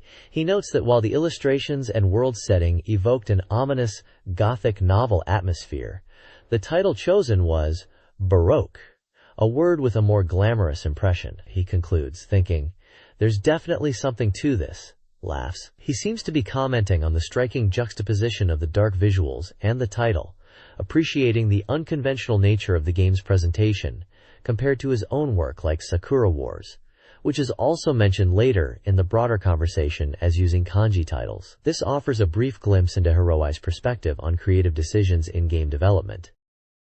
This page features a fascinating dialogue dated February 23, 1998, titled Dialogue, between Oji Hiroi, the mastermind behind the Sakura Wars series, and Kazunari Yonemitsu, known for creating Baroque. The main theme is breathing soul into works, the feel of the wind and the scent of the town. They discuss the importance of experiencing real-world locations to inject authenticity into game worlds. Hiroi mentions the allure of using real place names, like Sendai, in Sakura Wars. He notes the immense background work required and how he sometimes feels compelled to visit places himself to gain unique experiences that will infuse the work with soul. Yonemitsu shares a related thought about finding value in niche subjects. While popular topics like dogs and cats have many books, less common subjects like reptiles are scarce, yet crucial for certain creative ideas. He then touches on the feeling of the game world being truly visible to the creator. He explains that when describing the concept of Baroque's world to his development staff, he would tell them he was conveying it because he had already seen it himself. This underscores their shared philosophy of developers needing a deep, almost tangible connection to the worlds they create to effectively bring them to life for players. Oji Hiroi and Kazunari Yonemitsu discuss the bond between creator and work. Yonemitsu, seeking inspiration through real-world experiences, contrasts with Hiroi's belief that the author's inner world is paramount. Hiroi emphasizes internal vision, describing details as pre-visualized. They then explore creative evolution, highlighting the development of a unique style. Hiroi points out the wall creators encounter as their style solidifies. The core message is that the author is the work. Even perceived failures are part of the artistic journey. The creator's entire experience, including decline, contributes to their artistic output. The page includes a visual element, a close-up image of a person wearing sunglasses, adding to the personal nature of the reflections. Oji Hiroi and Kazunari Yonemitsu discuss their artistic philosophies, focusing on the game Baroque. Yonemitsu values an artist's entire life, successes, and perceived failures, seeing personal aspects reflected in works. Hiroi, acknowledging this understanding of Baroque, admits difficulty explaining his work. They aimed for Baroque to deeply resonate with a select few, not a broad audience. Both agree that players who connect with the game form a strong bond. Hiroi reveals the protagonist's distorted perspective mirrors his own feelings of emptiness, which he attempts to fill through game creation. They both view creating games as a means of personal salvation and healing. The page includes biographical information for both creators and notes, explaining relevant game terms and characters, ending with an image of two pairs of glasses. This page dives into the world of Sakura Wars 2, highlighting official publications for the highly anticipated SEGA Saturn title. It features the Sakura Wars 2 Flower Division Enrollment Guide, released in April 1998. This book serves as a recruitment guide for fans, detailing the rules, training, and inner workings of the Imperial Assault Force to prepare them for virtual enrollment. The page also teases 2 more books planned for a September 1998 release: a complete strategy guide, promising in-depth game and event analysis, and a detailed setting reference book, which will include character details, developer interviews, and even papercraft models of the Imperial Theater. At the bottom, there's an announcement for the official Sakura Wars fan club, the Taishu Roman Club. This page focuses on Super Robot Wars F Final, counting down the days until its release on April 23rd. Excitingly, it announces the return of the opening demo, a feature that was absent in the preceding game, Super Robot Wars F. This demo is being shown for the first time publicly, and is described as featuring battle scenes showcasing units and characters with deep connections from their original series, hinting at the extensive roster with nearly 30 units making an appearance. The page also provides a look at the game's story flow, specifically previewing episodes 42 and 43. Screenshots show the game's classic battle interface, displaying character portraits, unit stats, and combat sequences. The article highlights how the game's narrative continues from the previous title, presenting challenging situations for the London Bell team. This page dives deep into the opening demo of Super Robot Wars F Final, promising a glimpse into the game's world. It highlights key moments, starting with the iconic Yashima operation from Evangelion, showing EVA Unit 01 wielding the positron sniper rifle against the 5th Angel, Ramiel, with EVA Unit 00 providing defense. Magazine speculates if this critical battle will be a major event in the game. Next, the focus shifts to Dankuga, revealing a powerful new attack, the Dankuga Gaken, shown in explosive detail with Pilot Shinobu's signature battle cry. The article notes this addition significantly boosts Dankuga's power. Intriguingly, the page mentions that the demo features rare, illusory voices, special dialogue between deeply connected characters like Todd and Xiao, or Heyman and Judao, adding flavor to the battles. Finally, several powerful units are previewed, including the new Gundam equipped with fin funnels and an eye field, the formidable Ideon, with a note about its barrier, the massive Psycho Gundam piloted by 4 Murasame, and Hiro Yui's Wing Gundam Zero, showcasing the destructive twin-buster rifle. The magazine is clearly excited about the roster and the dynamic scenes shown in the opening demo. This page delves into Super Robot Wars F Final, focusing on episode 42 titled Farewell, Part 1. Following the defense of Sankingdom, the London Bell team is tasked with investigating troubling rumors of the Titans collaborating with the Drake Army, stemming from an incident that disrupted a military operation. The prologue section features dialogue between key characters like Amuro Ray, Bright Noah, Quattro Bagina, Camille Vidal, and others. They discuss the emergency situation and strategize on how to uncover concrete evidence of the Titans' illicit alliance, specifically mentioning the need to find the Will Whip ship. The page also includes a screenshot of the game's map for this episode. A significant section is dedicated to map weapons, a crucial mechanic in the series. It explains that these powerful area effect attacks have varying ranges and often require a certain level of pilot spirit or will to use. The guide showcases 3 examples: the Hyakushiki's Mega Bazooka launcher with its forward-firing range, the LGAIM MK2's powerful Buster launcher with an even longer forward range, and Cybaster's signature Psyflash, which hits units in a radial pattern around it. And understanding these weapons is key to mastering the game's battles. This page continues the intense episode 42 of Super Robot Wars Final, putting the London Bell team against a strict 10-minute time limit to find Drake's Will Whips among 7 potential docks. The intelligence points to Drake being present, but they must navigate Titan's forces while searching the vast map. Screenshots and dialogue boxes capture the urgency of the search. Initially unsuccessful, time ticking away, the team finally locates the Will Whips. With the crucial photographic evidence secured, the focus shifts to a hasty withdrawal. The scenario emphasizes the importance of speed, noting that units with high movement range are vital for effectively covering the large map within the time limit. The epilogue reveals that while they succeeded in getting the evidence needed to expose the Titans' alliance, this victory comes at a price. The Titans are now aware and are expected to launch a full-scale pursuit, creating a dangerous new challenge for the London Bell team. Finally, the page details the map weapons for 3 powerful units: Valcione R's Radial Psycho Blaster, the ZZ Gundam's forward-firing high mega cannon, and the GPO-3 Dendrobium's unique bomb disposal system, showing their effective ranges.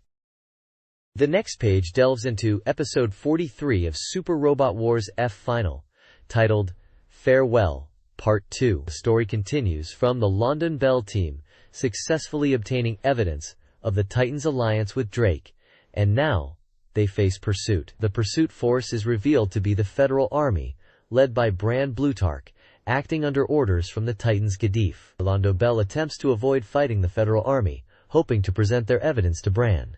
However, Gadif interferes, forcing the 2 sides into combat. The team plans to escape through a less defended southern route, as shown on the map displayed. But just as they make their move, they are confronted by the powerful Psycho Gundam MK2, piloted by Rosamia Badam. The page highlights Bran Blutarch, known for piloting the Ashamar, and Rosamia Badam, identified as a Cyber New type and a subordinate of Bran. Her profile notes her special A-class combat capability and the ability to take 2 actions per turn, making the Psycho Gundam MK2 a significant threat. Dialogue snippets capture the confrontation, including Rosamia's seemingly erratic state. A commentary box points out an unexpected dramatic visual event, DVE, related to Rosamia's appearance and dialogue.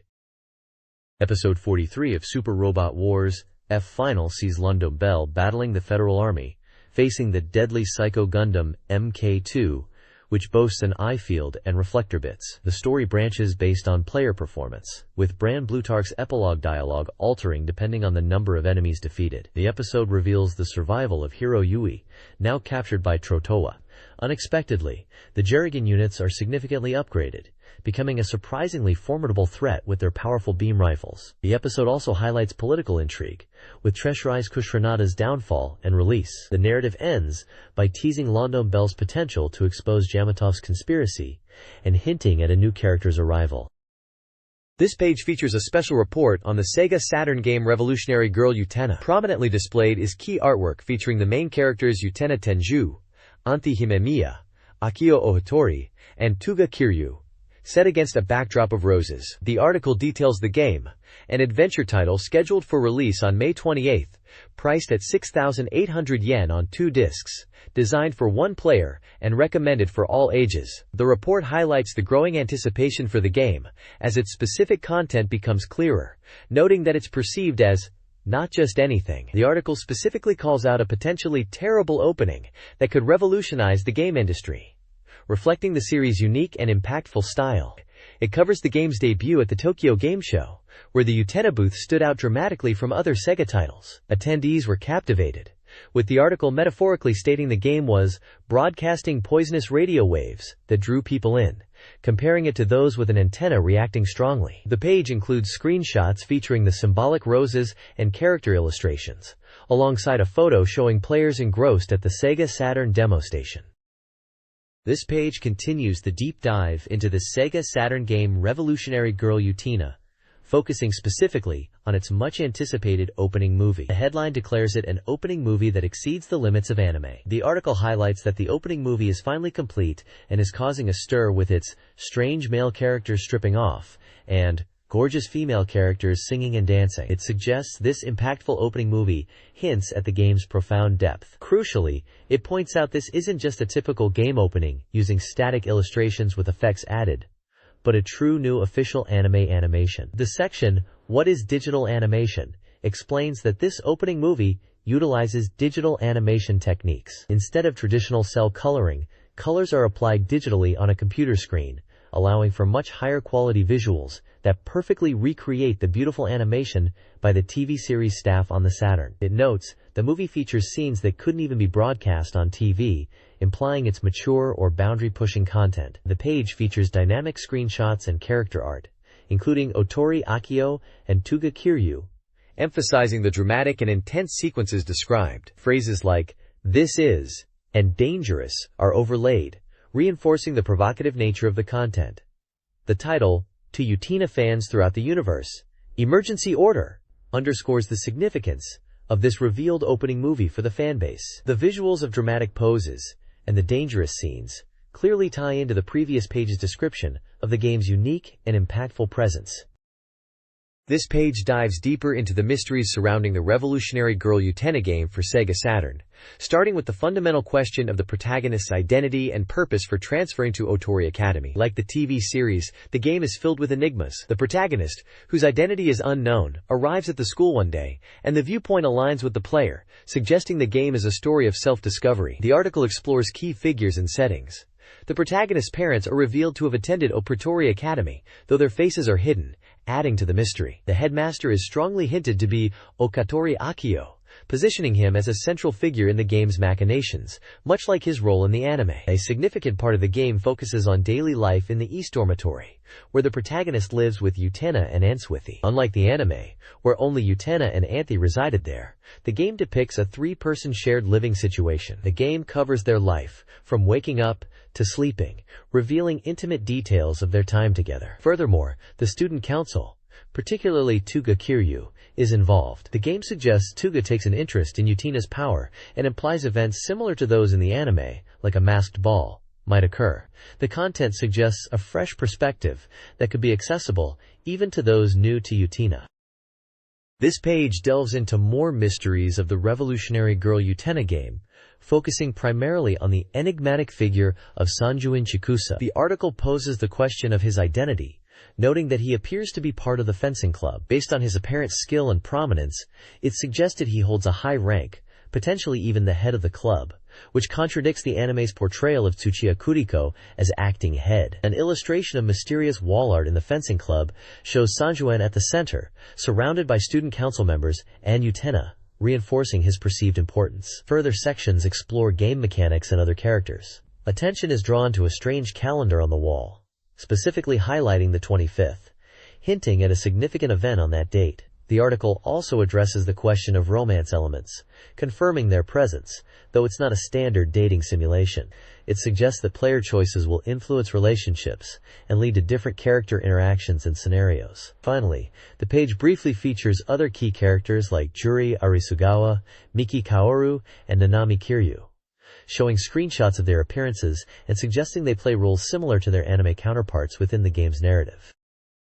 This page focuses on the highly anticipated Shining Force 2I Scenario 2, highlighting its connection to the first scenario and the evolution of its gameplay. Titled, Evolve by Your Own Choice, and emphasizing heightened tacticality, the article details the game's release, price, and genre as a simulation RPG. A key feature discussed is synchronicity, where decisions made in Scenario 1 directly impact the story and events in Scenario 2. The article provides a concrete example using the character Gorosh. Depending on whether he was saved in Scenario 1, the story unfolds differently in Scenario 2, affecting character appearances and plot points. Saving Gorosh leads to him joining your party and reveals details about his origins, while failing to save him results in his death, with his lover giving you a memento and his brother potentially appearing later. This demonstrates how player choices create branching narratives. The battle system also sees improvements, with new stage mechanics like destructible terrain and unique battle types such as naval and prisoner rescue missions. The developers emphasize the need for adaptable strategy in these varied environments. The page also mentions the game's appearance at the Tokyo Game Show '98 Spring,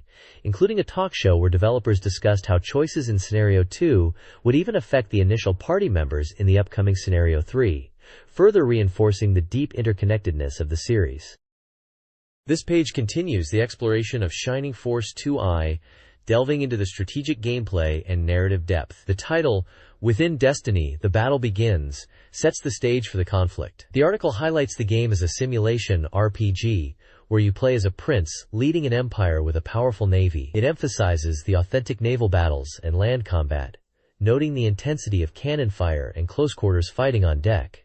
A significant gameplay element showcased is the prisoner rescue mission. If allies are captured, the protagonist, Medion, must infiltrate the prison alone, defeat the guards, and acquire a key to free them. Once rescued, companions retrieve their equipment and rejoin the fight, adding a dynamic layer to troop management. The page also introduces the Rainblood unit, described as elite, feared assassins serving dominant, reinforcing the dangerous opposition faced. The viewpoint section demonstrates the game's branching narrative and multiple perspectives, showing how dialogue and scene focus shift depending on whether you are playing through Scenario 1 or Scenario 2, with different characters taking the lead in conversation.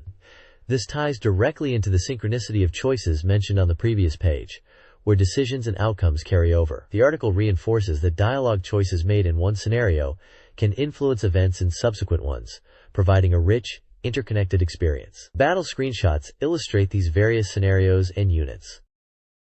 This page introduces the complete edition of the psycho thriller and hunting RPG, Linda Cubed. It features striking artwork by Cannabis, the illustrator for the game, including a large scene with the protagonist, Linda, and other characters in a gritty urban setting. The article highlights that this version, releasing on June 18th for 6,800 yen, is 90% complete and comes with a complete soundtrack, CD. A key feature of the complete edition is the Cannabis's Left Eye mode, which allows players to view the game's illustrations directly within the software. The page showcases examples of these illustrations, including original drawings of Linda and Ken, the game's main characters, along with a detailed, smaller piece depicting the game's mythical world centered around the Ark and its cast. The text also mentions an interview with Cannabis and previews the animal capture system and new elements in the game. The overall tone suggests this edition offers a deep dive into the game's unique atmosphere and art style. This page delves deeper into the artistic side of Linda Cubed, featuring an interview with the game's character designer and illustrator, Cannabis. Prominently displayed is a large, detailed illustration of a robotic character. The text discusses Cannabis's unique art style, described as having a nostalgic, faded feel, reminiscent of old 8mm film or colored black and white photos. He explains that he prefers this aesthetic as it feels more real to him than overly sharp digital images. Cannabis shares his creative process, stating that he often starts by imagining the atmosphere and feeling of a space, like a dimly lit corridor, rather than just the characters. From this sense of place, the character designs and overall setting emerge naturally. He enjoys drawing intricate details and creating illustrations that suggest a real sense of depth and presence beyond the paper. He also mentions wanting to capture the subtle sounds and air of a location in his art, believing this helps convey the emotions of the characters and the story more effectively. The page also includes smaller concept illustrations for different scenarios within the game, showcasing Linda and Ken in various situations, highlighting the artist's preference for illustrations that spark imagination about the story. This page provides a detailed look at the core gameplay mechanics of the hunting RPG Linda Cubed. As the title suggests, the primary objective revolves around capturing animals, with the ultimate goal being to gather as many of the 120 available species as possible before the planet Neokinia faces destruction within 8 years. The guide explains that encountering animals involves exploring the field map, where their distribution is influenced by terrain and weather, requiring players to explore extensively. The game also features a seasonal system, mirroring Earth's 4 seasons, which significantly impacts which animals can be found and when. Some animals are only catchable during specific seasons. Navigation is key to traversing Neokinia's vast world. The game includes a navigation system to help players check their current location and plot courses to desired destinations, preventing players from getting lost. Movement speed is enhanced by a dash ability, useful for quick traversal in both towns and the field. However, dashing on the field consumes HP, making it a tactical decision, especially when anticipating encounters. The page also highlights a change in animal distribution, noting that the complete version, likely referring to the Saturn version compared to the original PC Engine release, has altered where animals appear, promising a fresh experience even for players familiar with the game.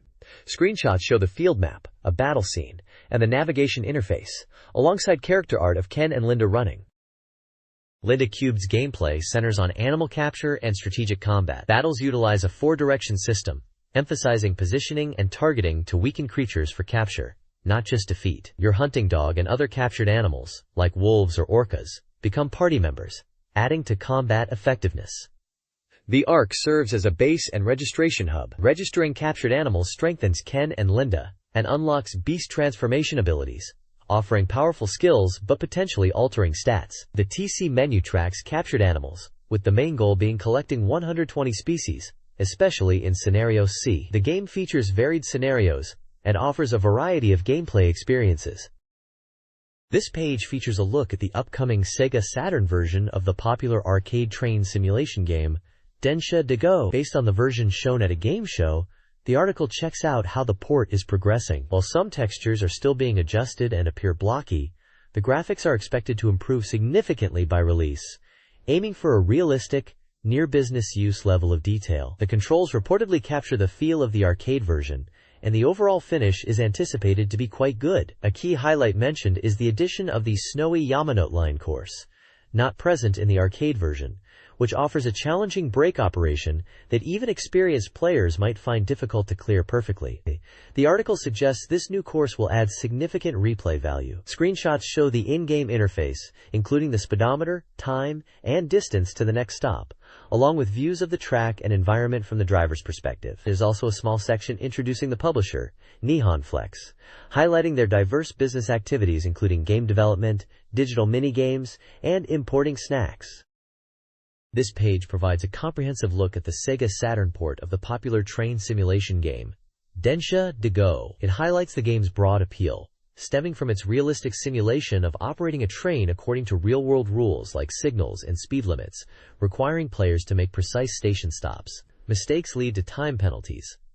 The game uses actual train lines and trains, with authentically recreated scenery. The Saturn version offers multiple routes and trains, including the Yamanote, Keihin-Tohoku, and Tokaido lines, each presenting varying difficulty and gameplay techniques, from beginner-friendly guidance to advanced routes with challenging events and minigames. The core gameplay emphasizes a cycle of acceleration, coasting, and precise braking. A significant feature of the Saturn release is the exclusive Snowy Yamanote line course, which tests players with difficult braking conditions, alongside random events like rain or accidents on other routes. For the most immersive experience, a dedicated master controller, designed like a real train's controls, is available separately and highly recommended.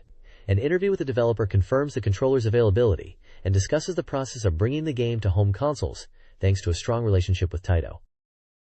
This page is Volume 4 of the DX Super Robot Wars Research Institute, announcing that with less than a month until the April 23 release of Super Robot Wars F Final Chapter, the Institute is in full operation.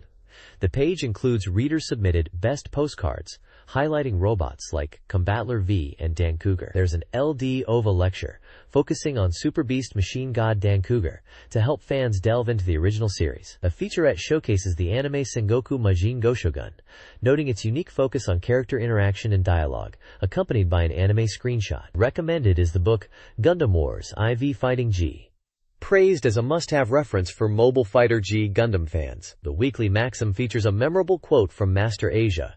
The Institute is actively seeking research reports from readers about Super Robot Wars.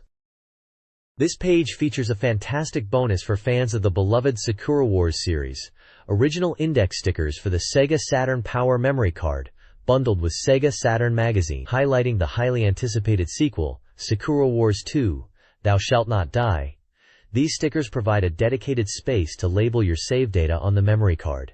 As any dedicated player knows, keeping track of saves for a deep RPG like Sakura Wars 2 is crucial, and having character-specific stickers adds a nice thematic touch. The page showcases beautiful character art, including the iconic protagonist Sakura Shinguji, alongside new and returning fan favorites like Soleta Orihime and Lenny Milchstrasse. There's also a larger illustration featuring Sakura, with fellow Flower Division members like Sumire Kanzaki and Kana Kirishima. These aren't just labels, they're collectible pieces that celebrate the game and its memorable cast, a thoughtful appendix for players diving into the sequel's rich story and tactical combat.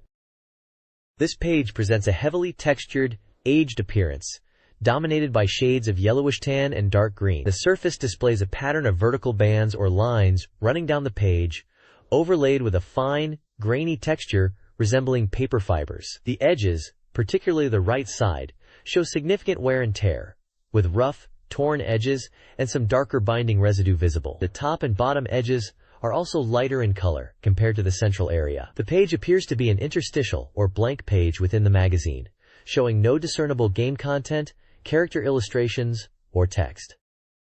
This page presents the Letters Park, the reader submission corner, where fans share their thoughts and experiences. It features a weekly bulletin board filled with various reader letters discussing everyday life and gaming. Many submissions touch upon the popular title, Sakura Wars, reflecting its significant presence among players. Topics range from battling hay fever and personal life events like graduation and travel, to amusing anecdotes and gaming-related experiences like winning prizes or dealing with computer issues. A major part of the page is dedicated to Sakura Full Bloom, showcasing fan art inspired by Sakura Wars. Here, talented readers contribute their drawings, featuring beloved characters from the series like Iris, Sumire Kanzaki, and Sakura Shinguji. One particularly creative piece features a crossover, depicting Iris alongside Tails from Sonic the Hedgehog. Each artwork is accompanied by the artist's location and a brief comment, highlighting the passion and dedication of the Sakura Wars fanbase.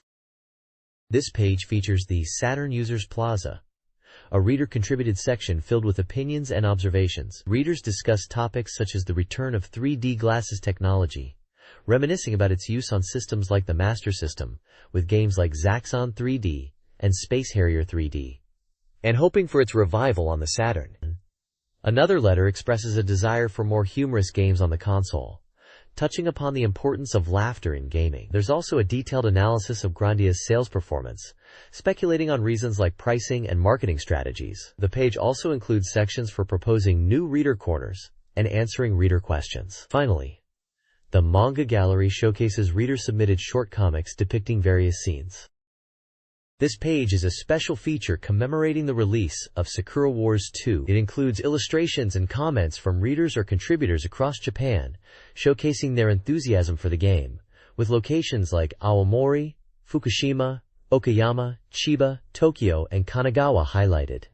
The main text notes that this entire issue is a large Sakura Wars 2 special. There's also a segment called Black Soup Screamers, which features a striking illustration of a large mechanical suit. In the People's Word Friends section, the classic game YS, specifically the Falcom Classics version, is discussed. The writer reflects on how YS was ahead of its time in integrating narrative with gameplay, and recommends it noting its detailed world is still impressive today. The section titled Submission King's Palace Entry lists top point earners among contributors, acknowledging those who have consistently provided submissions to the magazine.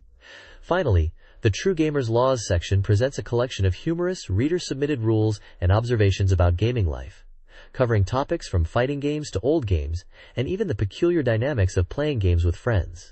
There are also small illustrations, including one of Maria Tachibana from Sakura Wars, celebrating the game's release. This page is a continuation of the Sakura Wars 2 special feature, showcasing the part gallery with fan illustrations from across Japan. Readers submitted artwork, many featuring characters and mechs from the Sakura Wars series, reflecting their excitement for the sequel. The page reinforces the special theme with a large, emergency special feature, Sakura Wars 2 title. The illustrations come from various locations like Kyoto, Saga, Oita, Kagoshima, Tokushima, Fukuoka, Shizuoka, Osaka, Okayama, Miyagi, and Chiba, each accompanied by brief comments from the contributors or the magazine staff, often praising the artwork or relating it to the game. For instance, one from Oita features the iconic Kubu mechs, while others focus on character portraits like Sakura Shinguji or Maria Tachibana. The bottom section provides information regarding submissions, outlining guidelines for postcards and artwork. There's also a notice about gaining points for contributions, which can be redeemed for items like SEGA Saturn software, adding an incentive for readers to participate and share their love for games like Sakura Wars 2. A small illustration featuring a character from Sakura Wars 2 is also included, alongside information for submissions. This page is a mail-order advertisement for the store Santa, listing SEGA Saturn software, peripherals, and titles for other SEGA systems with prices and ordering details. This page features columns by voice actress Tomoe Sakurai and manga artist Izumi Takemoto. Tomoe Sakurai's Message to the Heart Volume 14 discusses her experience with pollen allergies, celebrating spring, and a visit to a sauna. She describes the interesting feel of her body and hands after the sauna, and an amusing interaction with older women there who were enjoying fruit. Izumi Takemoto's Various Notes number 14 is a comic strip about collecting telecards. The characters discuss finding telecards at card shops, anime shops, and game shops. They mention trying to buy cards that are inexpensive, noting one purchase for 700 yen. The comic concludes with the idea that telecards come with SEGA Saturn game software, and the author mentions owning around 22 cards related to herself. The information section provides details about a stage play featuring Tomoe Sakurai, titled The Boy's Outline, running from August 8 to 12, 1998, at Theater Sun Mall. It highlights the cast and the ticket price. This page is a mail-order sales listing from Creative Human, providing contact information via phone and fax for ordering. Shipping is listed at 780 yen, including handling, with details on delivery times for different regions, and a 100 yen surcharge for Hokkaido and Kyushu. The bulk of the page is dedicated to listing SEGA Saturn games for sale, organized by release status and date. Available titles include popular Japanese releases such as Darkstalkers 3, listed as Vampire Savior with a special RAM bundle, Dragon Force 2, the Japan-only Shining Force 2 I Scenario 2, Super Tempo, Gungriffon 2 Riven, and Densha de Go, along with its dedicated controller. Many other Japan-exclusive simulation, adventure, and mahjong titles are also listed, such as the Japan-only Grandia Digital Museum, Those Who Hunt Elves 2, and various dating sims and strategy games like Roommate 3 and Winning Post 3. Some games offer a reservation bonus, like a poster. Prices are listed next to each title. Additionally, there is a section for hardware and parts, listing items like the SEGA Saturn console itself, the power memory backup cartridge, the SEGA Saturn modem, keyboard, the X-Band media card, and even the Yamaha SS Music School kit, along with their prices. The page also details how to order via fax or postcard, using the provided template, and mentions a special service for shipping posters without folding. All listed prices are subject to an additional 5% consumption tax.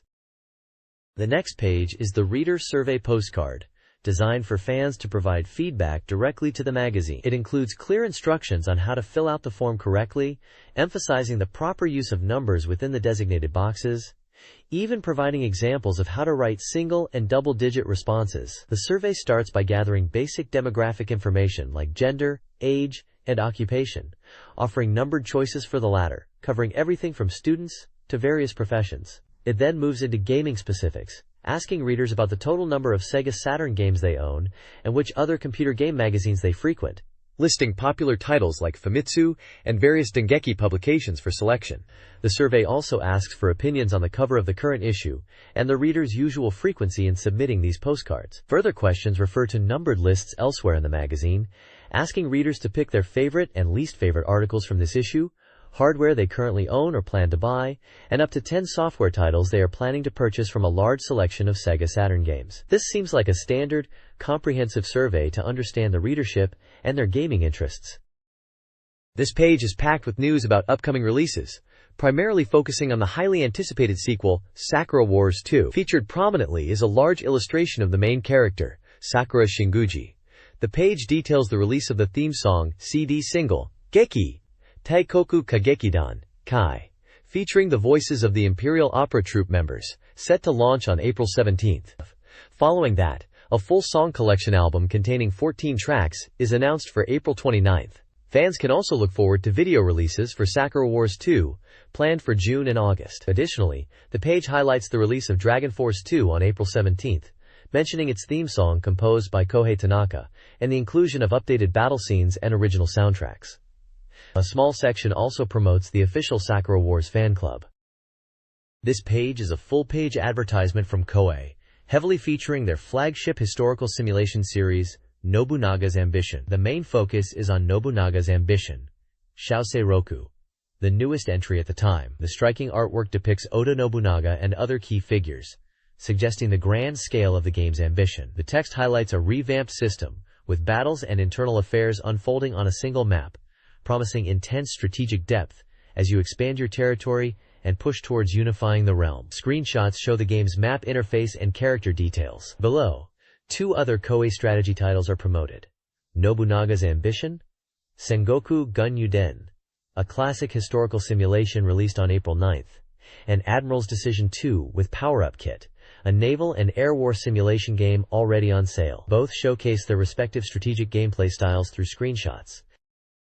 This page is a lively advertisement from Koei, focusing on their popular horse racing simulation game, Winning Post 3, now on sale for 6,800 yen. The header humorously features a group of people wearing colorful, slightly goofy horse-themed masks, with the text, Winning Post Family, or perhaps WIPO Family next to them, suggesting the game's widespread appeal. The core message is that the bloodline creation is amazing, highlighting a key feature of the series. The ad boasts several compelling reasons to play: powerfully raising your own horse bloodlines to dominate the racing world, using real-name jockeys and trainers including famous ones, challenging the world's top races like the Prix de l'Arc de Triomphe, and experiencing the life of a horse owner interacting with around 230 different characters, including a beautiful secretary. Screenshots showcase the game's interface, including race views and management screens. There's a promotion for a Winning Post 3 release commemoration. Winning Cup 98 Spring Contest, where players can submit their horse's password for a chance to win prizes up to 100,000 yen. Additionally, the page promotes related media like an image song/TV commercial single and 2 strategy guidebooks, suggesting the game's depth and popularity. This ad, like the previous page highlighting Koei's strategy titles, reinforces their strong presence in the simulation genre on the SEGA Saturn.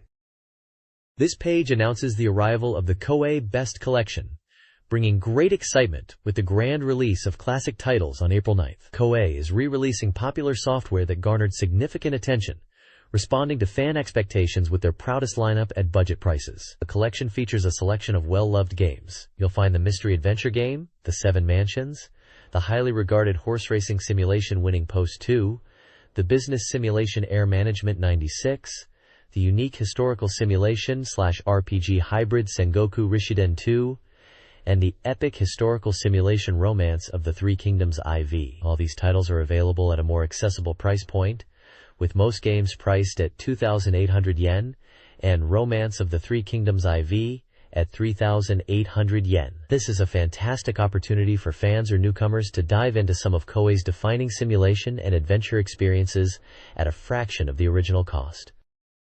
This page features official guidebooks for 2 of SEGA Saturn's popular sports management simulation series, Let's Make a Pro Baseball Team and Let's Make a Soccer Team. 2.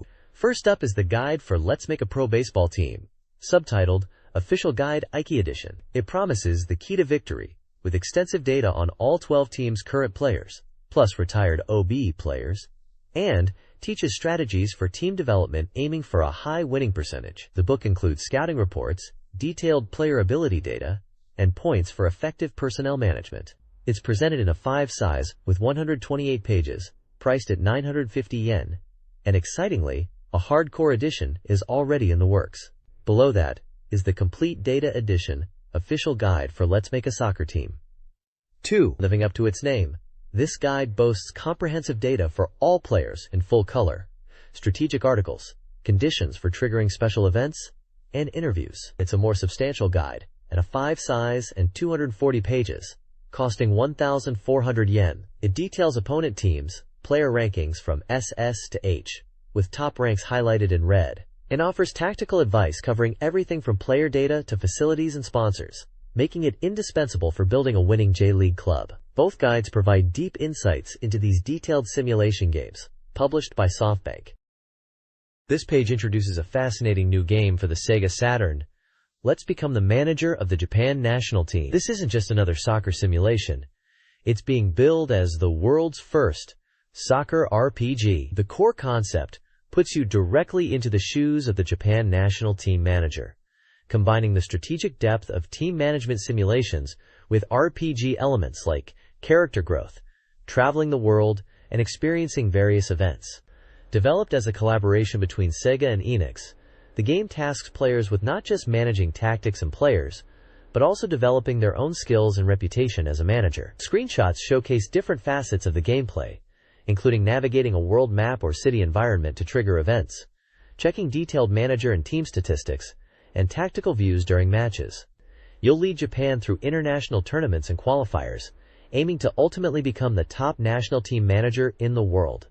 It's a unique blend that expands on the management simulation genre by adding a personal character development layer, making your journey as a manager as important as the team's success. This is definitely one to watch for fans of both RPGs and soccer sims on the Saturn.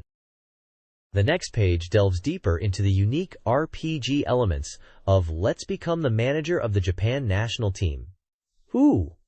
Highlighting the aspect of traveling the world. The central theme is experiencing the fever of world soccer culture. Despite the title, the game sends your manager character abroad to 12 different countries, allowing you to explore vibrant locations like hotels, bars, and football associations in places like the USA, Germany, Italy, France, and Spain, each with distinct local flavor reflected in the graphics and dialogue. This international travel isn't just for show, it's crucial for game progression.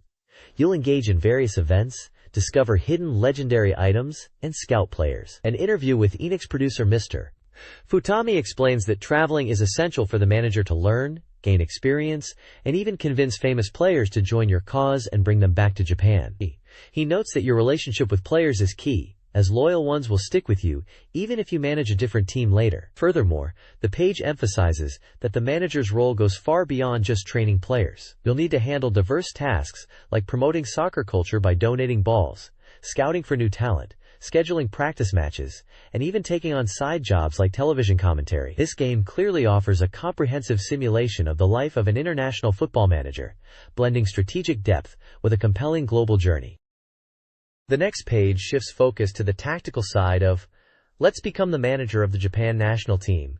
Quote, detailing how managers shape the team's performance on the pitch. It explains the critical decision-making process before and during matches, which defines the game's simulation depth. Key elements covered include selecting a system or formation, such as a balanced 442 or an attacking 352, which dictates the number of players in each section of the field. Managers also designate a game maker, a crucial player who orchestrates the team's attacks and around whom the play revolves. The overall team strategy can be set, allowing managers to choose between normal, attacking, or defensive approaches depending on the match situation. Furthermore, specific tactical roles are discussed, like the double volante, using 2 defensive midfielders for a solid defense, and choosing different defensive line types, such as line, libero, or sweeper, which changes how the defense operates. An interview portion reinforces that the heart of the game lies in this soccer simulation, allowing players to draw out tactical plans and coordinate player movements, providing a detailed layer of strategic depth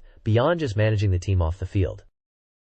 Let's Become the Manager of the Japan National Team features a combination play system, allowing players to orchestrate strategic sequences. Managers select up to 5 players, assigning actions turn by turn to break down defenses. Plays are triggered by specific events, such as a player receiving the ball in a designated area. Successfully executed plays and participating players level up, enhancing their effectiveness. The game utilizes polygons for graphics and a dynamic camera system, including wide and tail views for immersive gameplay. An interview with the producer confirms that player movements and match outcomes are determined in real time by AI, creating a realistic simulation. The game highlights these features through visual cues like Superplay, banners. The next page dives into Mobile Suit Gundam, Giran's Ambition, Bandai's strategic simulation hitting Saturn on April 9th. This isn't just about tactical mobile suit battles. It's a deep dive into managing the one-year war from a grand strategy perspective. They'll handle everything from production and R&D to deploying troops across vast maps in distinct strategy, operation, and combat phases. Forget relying solely on aces like Amuro or Char. The game stresses the importance of balancing your entire force and making smart strategic decisions, ensuring the war unfolds based on your leadership. The screenshots give a glimpse into the detailed menus and exciting combat sequences, promising an authentic and challenging experience for any Gundam fan looking to command their own army.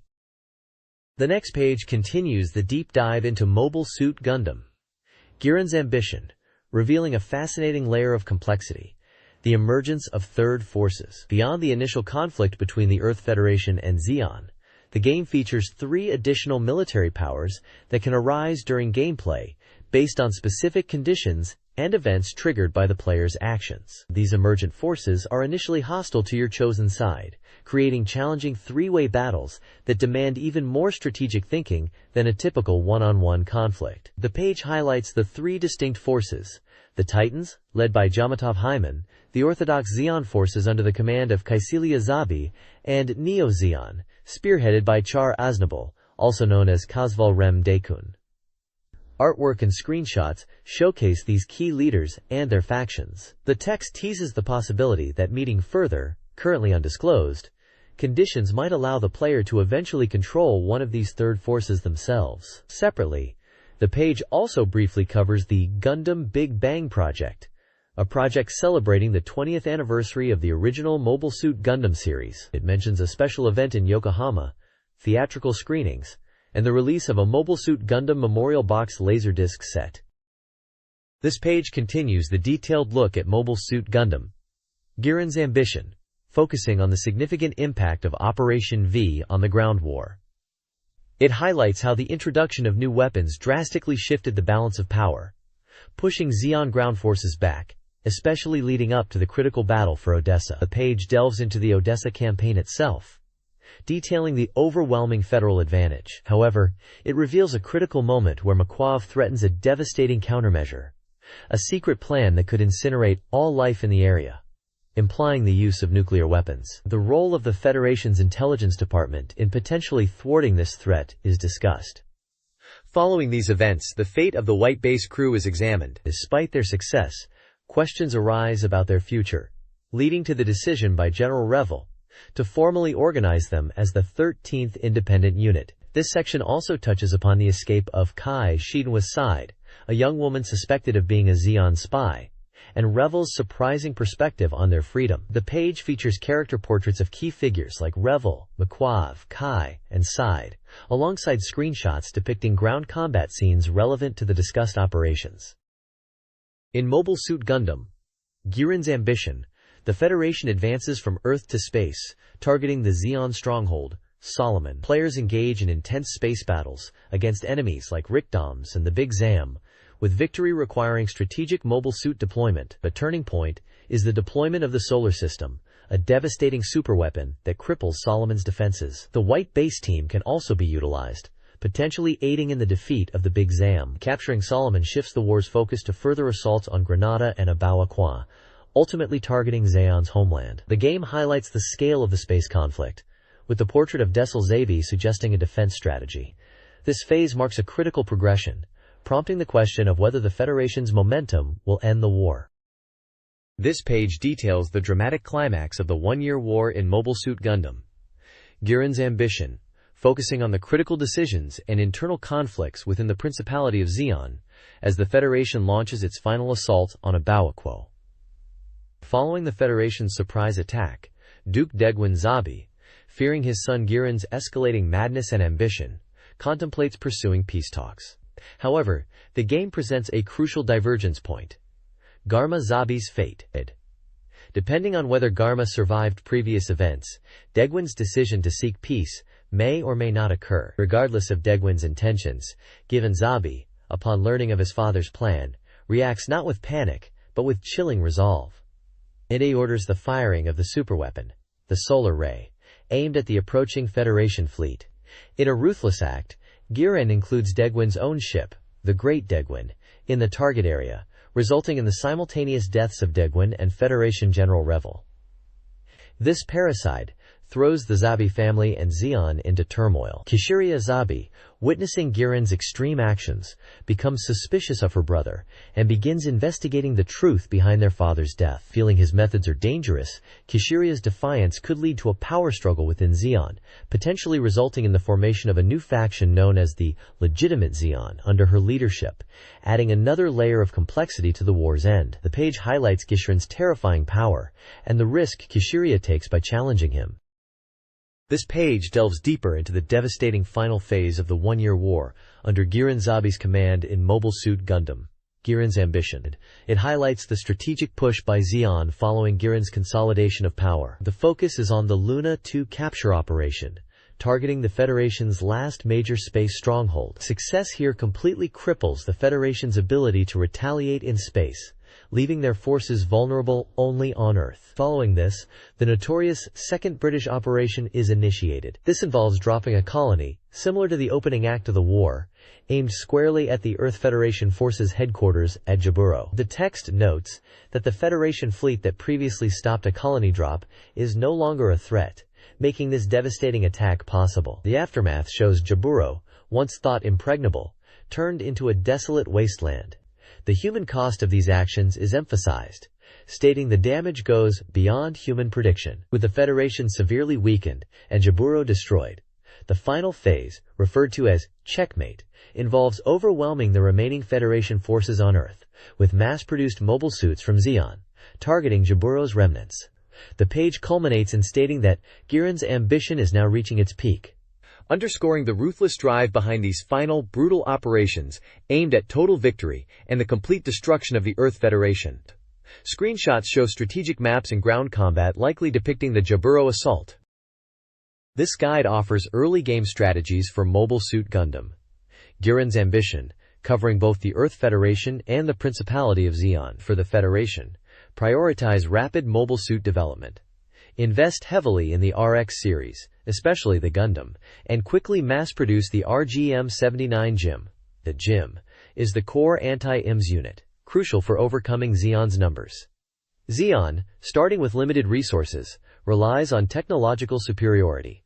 Focus on rapid deployment using HLVS to capture ground bases with the MSO-6J ground-type Zaku from Turn 1. Improve mobile suit development technology. The MSO-7B Goof is Zeon's vital early anti-IMS unit, offering excellent mobility until more advanced units are available. This page is a tactical guide for Mobile Suit Gundam.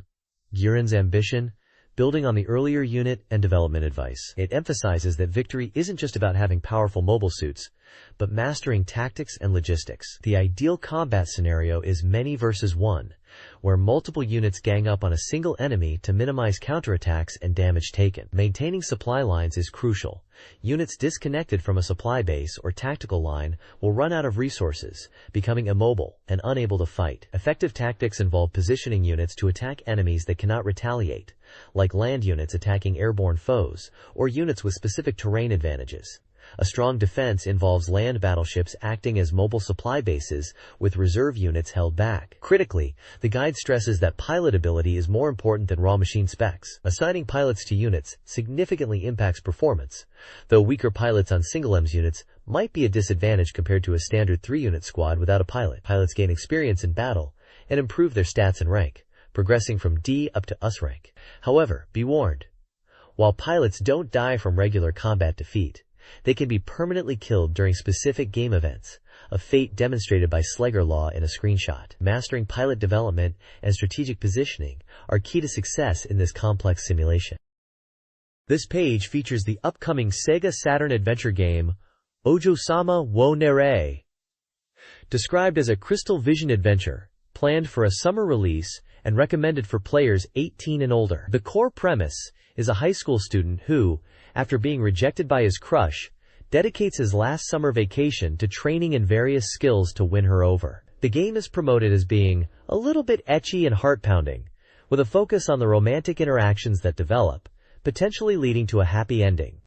A major highlight is the inclusion of full voice acting, featuring popular actresses and idols. The page mentions that the voices for the game's 5 heroines are provided by well-known figures in the consumer game industry. Photos of 2 of these actresses, Yazawa Yuko and Yuki Maiko, are shown. A screenshot from the game displays a character named Konami, suggesting she is one of the girls encountered during the protagonist's training. The full voice acting is emphasized as bringing depth to the characters and their hidden feelings.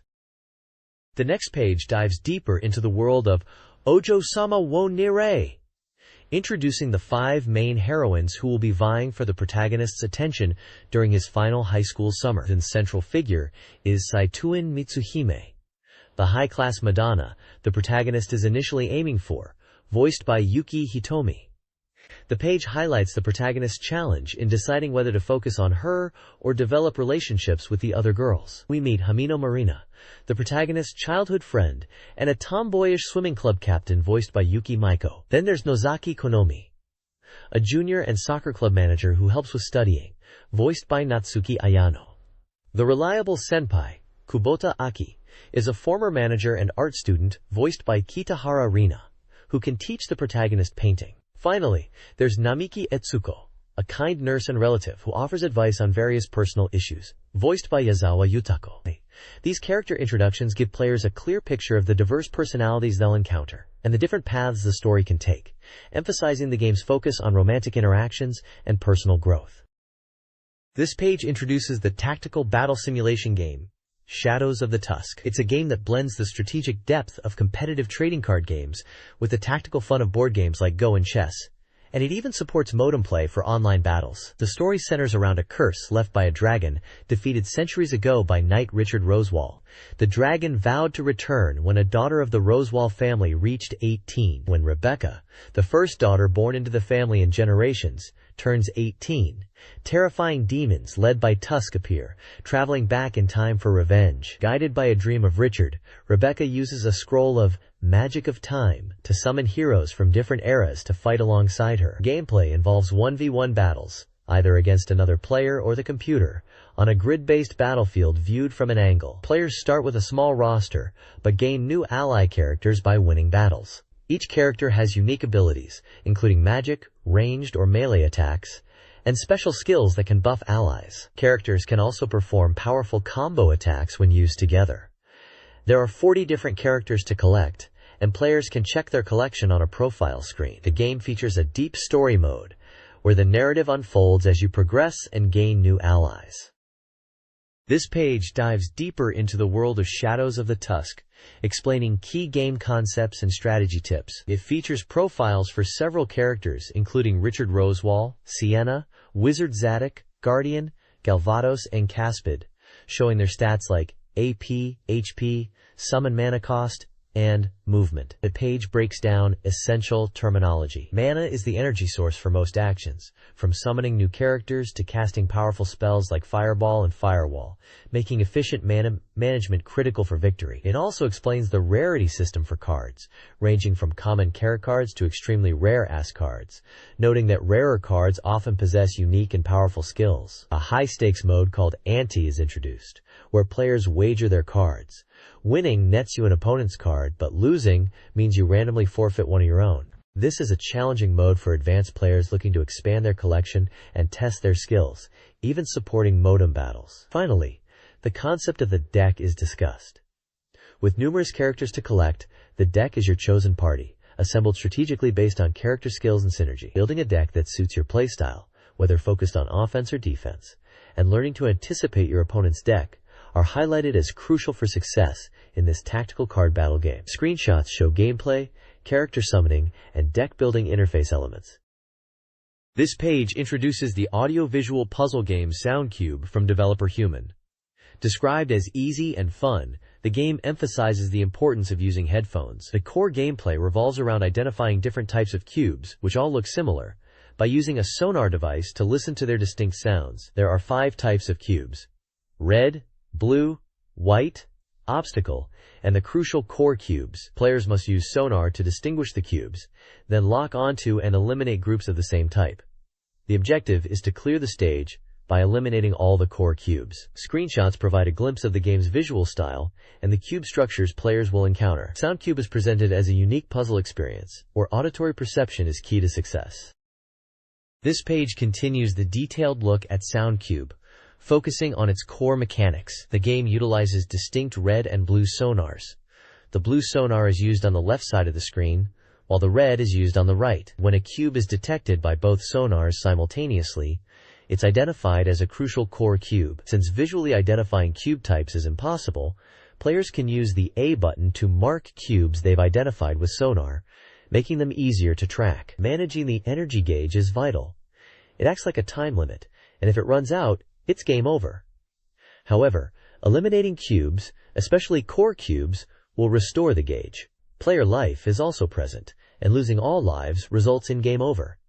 Eliminating cubes can yield items that help the player. There are 4 types of items.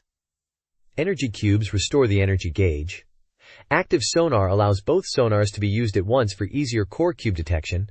Speed increases sonar movement speed. And life restores one player life. Progression through SoundCube involves clearing levels, each consisting of 5 stages.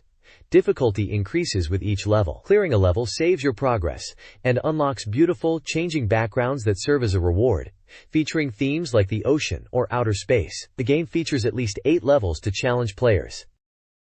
This page features an advertisement for the official guidebook for the SEGA Saturn title, Burning Rangers, a beloved 3D action game from Sonic Team. The artwork showcases the main characters, including the protagonists Shoutaro and fellow Rangers Tillis and Chris, set against a dramatic, fiery backdrop.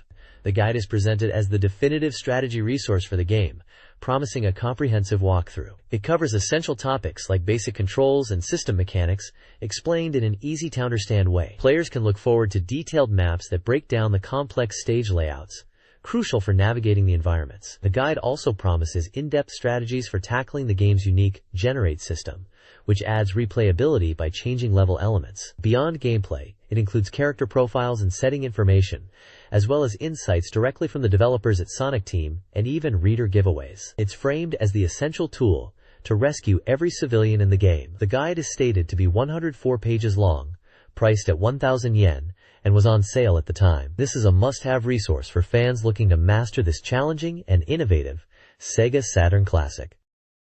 This page serves as a vibrant index and preview section, highlighting the latest and upcoming SEGA Saturn titles. The artwork features several distinct anime-style female characters, adding a lively visual appeal to the page. Large text titles announce "Latest" and "Coming Soon," indicating the dual focus of the content. The accompanying text explains that readers can quickly grasp the current SEGA Saturn game situation and find useful new software information pages. The page provides lists of highly anticipated titles, both recent releases and games launching soon, directing readers to detailed features found on subsequent pages. Titles like Find Love 2, Mujinto Monogatari R, Super Real Mahjong P7, Riven, the sequel to Myst, Nobunaga's Ambition, Sengoku Gun Yuden, Super Tempo, and Graduation 2 I Wedding Bell are highlighted with corresponding page numbers.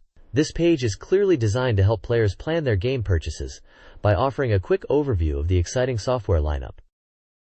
This page gives us a deep dive into Find Love 2 The Prologue, a fan disc serving as a teaser for the upcoming main game, built around the concept of a Zenkoku Seifuku Bishujo Grand Prix, National School Uniform Beautiful Girl Grand Prix. This release focuses heavily on the 3 winners of the contest featured in the previous title. You'll get to know the girls intimately through features like Video Letter, where they share their thoughts and recent happenings, and Telephone, An interactive conversation system. These interactions are designed to provide crucial information that will carry over and be useful in the main Find Love 2 game.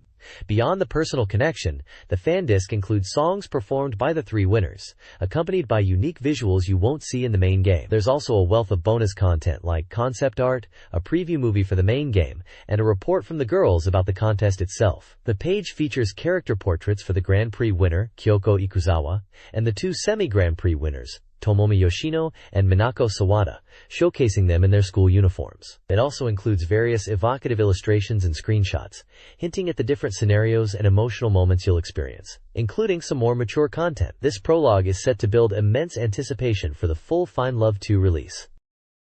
This page introduces Deserted Island Story, R. Our Love Island, a love simulation and survival game for the Sega Saturn. It's a port of a popular PC title, boasting a high completion rating of 95%. The premise flips a fun Hawaii vacation into a fight for survival on a deserted island after the protagonist and the girls he's tutoring lose their way back. Your goal is to lead them to safety, protect them, and win the heart of your chosen girl amidst the struggle. Gameplay involves exploring the island, searching for food and resources, and cooking to survive. A key element is managing the relationships with the girls. The status screen shows parameters like HP, stamina, hunger, and thirst, but notably includes a love meter represented by hearts, indicating the girl's feelings towards you. Keeping the girls happy and raising their affection levels is crucial, living up to the idea that love is necessary to survive. The bottom section provides profiles for the 8 girls accompanying the protagonist. Each girl is presented with character art and a brief description highlighting her personality and connection to the protagonist, such as a energetic younger sister type, a former girlfriend who is a model, a sickly girl, a serious class president with hidden worries, a resilient realist, a quiet but strong-willed girl, a university senior who secretly admires you, and a tomboy with kendo skills. The voice actor for each character is also credited. This page focuses on the game Super Real Mahjong P7. It's a mahjong title where your success in love hinges entirely on your mahjong skills. The game features multiple scenarios that change depending on the heroine you choose, influencing the story and animated sequences, including the fan-favorite scenes. Visuals on the page include character portraits of the game's heroines, screenshots of the mahjong gameplay interface displaying scores and hands, and graphics highlighting the title and key features. A significant point discussed is the game's support for the SEGA Saturn expansion RAM cartridge. The article investigates the practical difference the RAM makes in loading times. It compares performance with no expansion RAM, 1 MB, and 4 MB. While the game is described as reasonably fast even without the RAM, the conclusion drawn from the testing is that having the RAM cartridge demonstrably speeds things up, making it a welcome addition for those seeking the quickest experience. There's also a comparison showing a now loading screen, suggesting the RAM helps reduce the duration or frequency of these. This page continues the look at Super Real Mahjong P7, focusing on specific character story paths within the game. The page highlights routes featuring 2 heroines, Yurina and Natsuki, presenting them as distinct scenarios the player can experience. Visuals include full-body character art of Yurina in a red dress and a school uniform, and Natsuki in casual wear and a school uniform, alongside smaller screenshots from the game's story and animation sequences. Yurina's story is described, detailing an encounter while the player is working part-time at a coffee shop with a mahjong game. Yurina, a frequent visitor, invites the player to her family's villa during summer vacation, asking, "Big brother, you're on vacation starting tomorrow, right?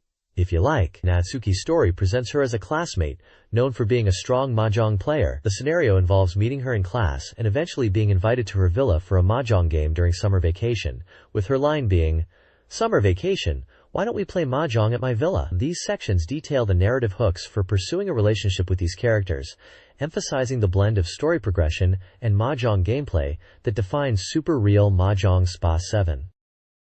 This page continues the deep dive into Super Real Mahjong Spa-7, shifting focus to the character Sarika and some of the game's core mechanics. The main feature highlights Sarika's story and her wonderful extracurricular lesson. The text describes meeting Sarika, who was a student when you first met but is now a teacher.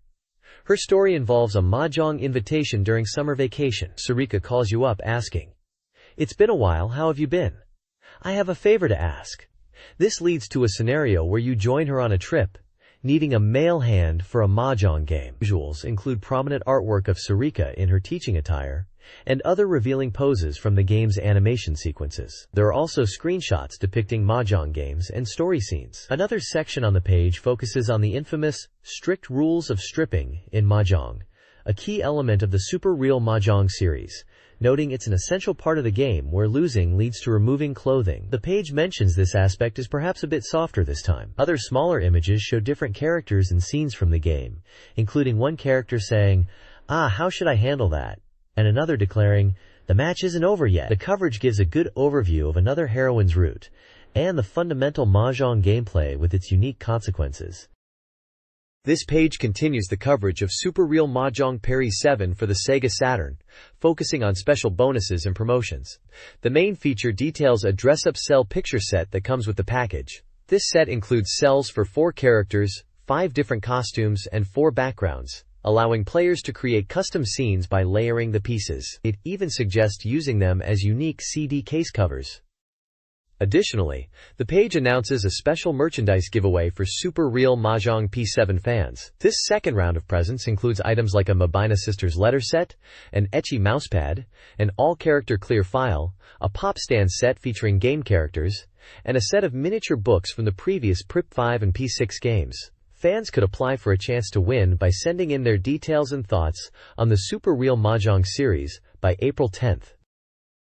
Riven, the sequel to Myst, is an upcoming adventure game, priced at 7,900 yen, set to release on April 9th by Enix for the Saturn. This anticipated sequel boasts stunning graphics and engaging gameplay within a beautiful world. The game, playable by one player, comes on 4 Candelas ROMs, and is compatible with the shuttle mouse. The Saturn version builds upon the PlayStation release, promising a more polished experience, including fewer disc swaps and added movies. Players are tasked with a perilous mission to capture Gen, the ruler of Riven, and rescue his wife Catherine. Players, who previously solved the mysteries of Myst Island, are given the prison book, Trap Book, to journey into Riven, a world created using the lost Dani technology of linking books. The game features iconic locations like the Golden Dome and Throne Room. This page delves further into Riven, introducing key characters and detailing the world players will explore. You'll meet 3 important individuals: Atkaris, Catherine, and Gen. Atris and Catherine are presented as being trapped by Gen within Riven, with Catherine also noted as Gen's wife and knowledgeable in Dendiai technology. Gen himself is identified as the ruler and creator of Riven, driving its collapse. These characters will offer advice, sometimes requiring careful interpretation, as you work towards saving the world. Riven is described as a beautiful yet decaying paradise, labeled the 5th age by Gen, existing since its creation but now hurtling towards ruin. Despite this, it's a vibrant world teeming with unique life forms and diverse cultures, all facing extinction. Players must rely on curiosity to explore this environment, utilizing transports like the high-speed mag car, connecting the islands, and navigating dangers such as monstrous carnivorous fish. As an outsider in this collapsing world, your mission is crucial. Solve the intricate mysteries presented. The game challenges your memory, observation, deduction, and inference skills. By carefully processing all information, you hold the fate of Riven in your hands, aiming to save its people and ultimately return to your own world. Nobunaga's Ambition, Sengoku Gunyuden, a SEGA Saturn title, is the 3rd installment in the historical simulation series. Designed for both veterans and new players, the game offers accessible gameplay with strategic depth. It features approximately 450 historical warlords and supports up to 4 players. 2 scenarios are available, allowing players to begin before Nobunaga's rise or just prior to the Hanoji incident. The core gameplay uses an action point system. Warlords utilize points for various actions, like movement and combat. Crucially, warlords with fewer than 10 action points cannot battle, and a castle lord or daimyo below 10 points automatically loses their territory. Strategic resource management and warlord availability are therefore vital. The game's map of Japan, covering regions up to Tohoku, is presented with a user interface displaying stats and character portraits. Released on April 9th for 5,800 yen, the game builds on the series, which started in 1988. The next page delves into the crucial battle system of Nobunaga's Ambition. Expanding your territory fundamentally relies on successful warfare. The page emphasizes key strategic principles for victory. First, it highlights the importance of concentrating your troops rather than spreading them thin. A smaller number of highly trained soldiers under a capable commander is far more effective than many scattered units. Secondly, understanding troop types is vital. The game features cavalry, infantry, and artillery, each with distinct movement capabilities and terrain advantages. Cavalry excel in open-field battles, while infantry and artillery are better suited for sieges or difficult terrain. The page also outlines the conditions for losing a battle: running out of troops, losing your commanding officer, or exceeding a time limit. Battlefield conditions matter. Terrain influences movement, and visibility is limited at night. Battles come in two main types: field battles, focusing on maneuverability, and sieges, where defense and breaking through castle gates are key. Finally, post-battle actions involve deciding the fate of captured enemy officers. Overall, the page serves as a tactical guide, offering essential tips for mastering combat in the game, accompanied by screenshots illustrating the battle interface and different scenarios. This page introduces the upcoming SEGA Saturn title, Super Tempo. It's highlighted as coming soon and promises a music action game with a suggested retail price of 5,800 yen, supporting one player. The developers describe it as a new kind of action game where rhythm is key, emphasizing the protagonist's tempo's varied actions. The page goes into detail about the first stage, explaining the core gameplay loop. The goal is to collect musical notes, using them to acquire valuable items and progress through the stages. There's also mention of finding hidden items like princess figures and melody items. Beyond the main game, the page also showcases 3 interesting minigames found within the Game Center area, accessible in Stage 2. There's Pizza, which seems to involve timing button presses to steal pizza, costing 200 yen per play. Karate involves breaking tiles in time with the music for 500 yen per play, getting progressively harder. The third minigame, Account, costs 900 yen. Screenshots show different visual styles for the main game stages and the minigames. Finally, the page touches upon the game's presence at the Tokyo Game Show, held from March 2022, promising details on the event's atmosphere at the SEGA booth. The overall tone suggests an exciting and quirky game, focused on musical timing and varied challenges. This page continues the look at the upcoming music action game, Super Tempo. It details the variety of challenges players will face across the stages, showing tempo swinging on vines, bouncing on platforms, navigating water currents, and interacting with musical frogs.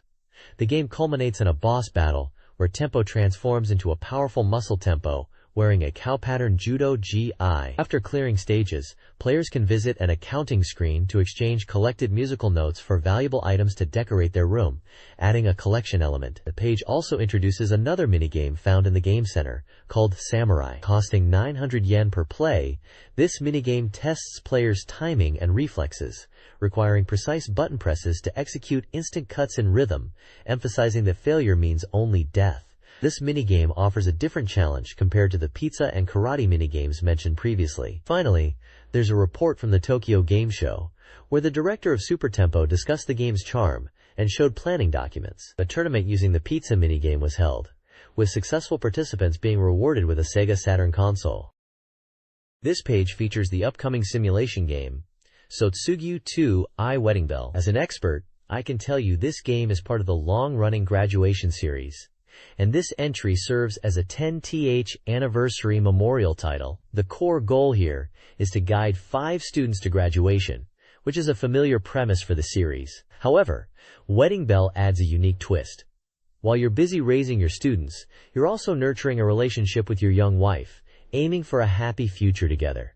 The game features a distinct matrix system for student guidance and includes a wealth of events to keep things interesting. You'll experience special moments on holidays like Christmas and Valentine's Day, during Golden Week trips, and on important personal dates like birthdays and anniversaries. There are even date events where you might see swimwear scenes or enjoy homemade meals. The page highlights that the Valentine's event is a first for the series.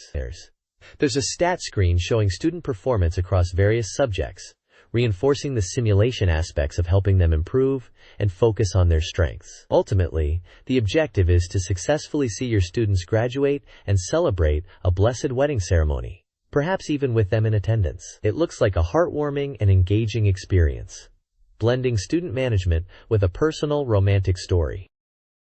This page continues the look at the upcoming simulation game Sotsugu 2i Wedding Bell, focusing on its unique gameplay systems and events. It details the matrix system, which visualizes how gossip about your secret marriage spreads among the 5 students. If this gossip level gets too high, it results in a game over, emphasizing the need for discretion. The page also highlights the importance of maintaining high trust with both students and your wife. Special events on holidays, dates, and personal milestones like birthdays are crucial for building these relationships, though some events, like a student running away or falling ill, can negatively impact their parameters. To help manage stress and potentially boost stats, the game incorporates minigames based on school events like sports festivals or skiing trips. These minigames, like a relay race or downhill ski race, are presented with charming chibi-style graphics. Finally, the page stresses the gravity of maintaining trust with your wife, illustrating that being caught in a compromising situation, like receiving chocolates from students,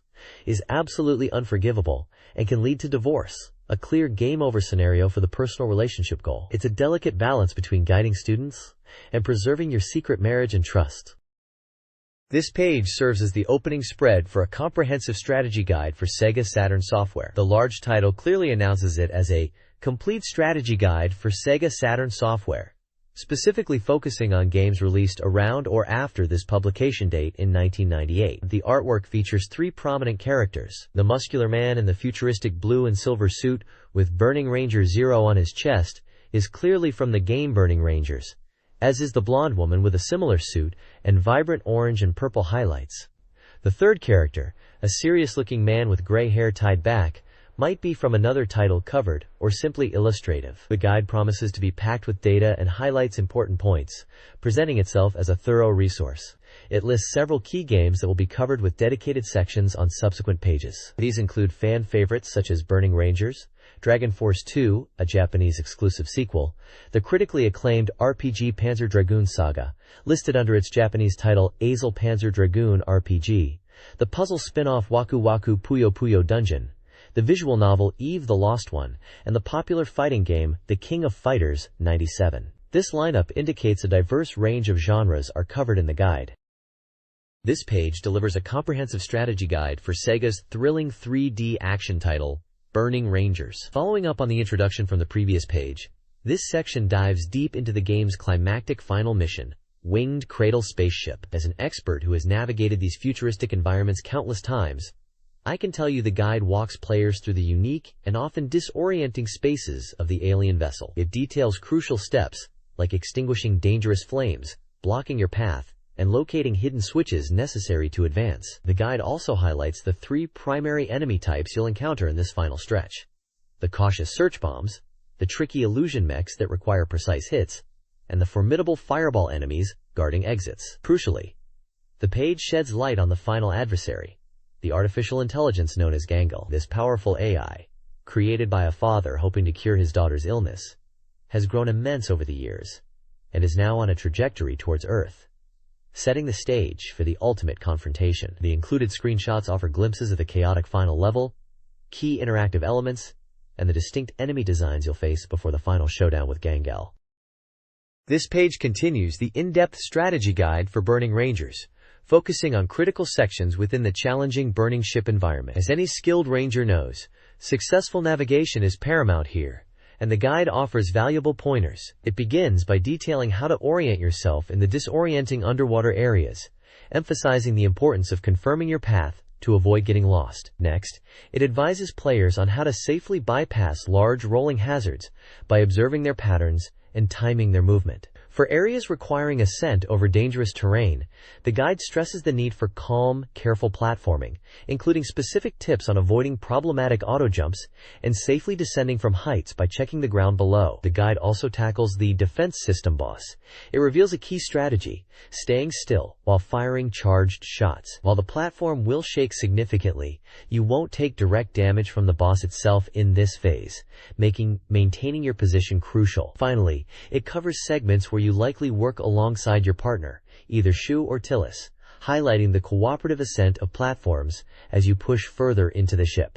The screenshots scattered throughout effectively showcase these diverse environments, the boss, and the characters in action, providing visual reinforcement for the strategies outlined. This guide continues the Burning Ranger's strategy, focusing on boss battles. The first boss, Boss Guardian, attacks with rapid-fire blasts. Damage opportunities arise only when its eyes are open. Dodging attacks and avoiding falling off the bridge are critical. The final mission boss, Gangel Wilburn, is a two-stage encounter. The first form, Gangel, attacks with rotating lasers. Utilize jumps to evade them while attacking. After destroying shields, Wilburn's second form begins, featuring 3 attacks. Heat Wave, which necessitates jumping, Pillars of Fire, which requires dodging, and a Tornado, requiring distance. Mastering each attack's specific evasion technique is key to victory. Screenshots and dialogue snippets support the gameplay advice, illustrating the bosses and adding narrative context. This page dives into a thorough strategy guide for Dragon Force 2, focusing on its deep battle system and domestic affairs. The guide emphasizes that mastering the game requires understanding the core mechanics, starting with the combat. A key aspect highlighted is identifying the types of generals, both your own and the enemy's. Generals in Dragon Force 2 fall into various categories like knights, priests, and warriors, each with distinct strengths. Knowing whether a general is a magic priority type or a soldier decision type is crucial for battle planning. The guide also stresses using generals strategically depending on the situation, whether it's an invasion battle where you're limited to 5 generals, or a defense battle allowing up to 10. Furthermore, the page explains the significant difference in formations available to each of the game's over 20 troop types. It provides a comprehensive table detailing the compatibility between various troop types when led by different generals, which is vital for building effective armies. Understanding this compatibility is key to victory, as poorly matched units can be ineffective. The guide uses clear symbols to illustrate how well troop types work together,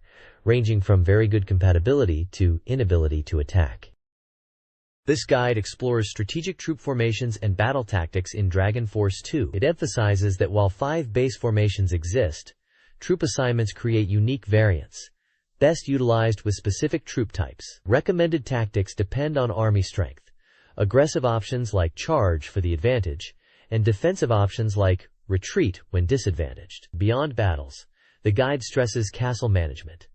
Building and upgrading castles is vital for troop replenishment and capacity. Strategic castle placement, especially at key road intersections, is crucial for map control. A final pro tip suggests strategically stockpiling medals by winning consecutive battles with the same general for later, more efficient character development. This page delves into the significantly enhanced internal affairs system in Dragon Force 2, focusing specifically on the new research feature. It highlights that while generals gain strength by leveling, the research system is essential for rapid improvement, particularly through crafting items. The guide explains that this system allows players to develop weapons, armor, and scrolls, noting that many crafted items offer multiple beneficial effects and are highly valuable. The crafting process involves combining base materials, like minerals and crystals. These materials are primarily acquired through 2 methods: exploring dungeons with exploration teams, which also helps level up troops, and random item discovery events that occur at the end of each turn in controlled castles. The latter method is noted as being luck-based and less reliable if you don't control many territories.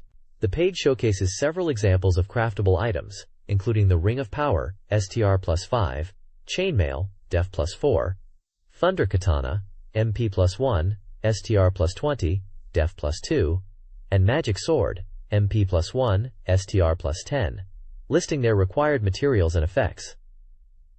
Screenshots illustrate dungeon exploration gameplay, a menu displaying owned research materials, and images of some crafted items. This new research and crafting system adds a deep layer to character development, offering strategic choices beyond just battle outcomes and castle management.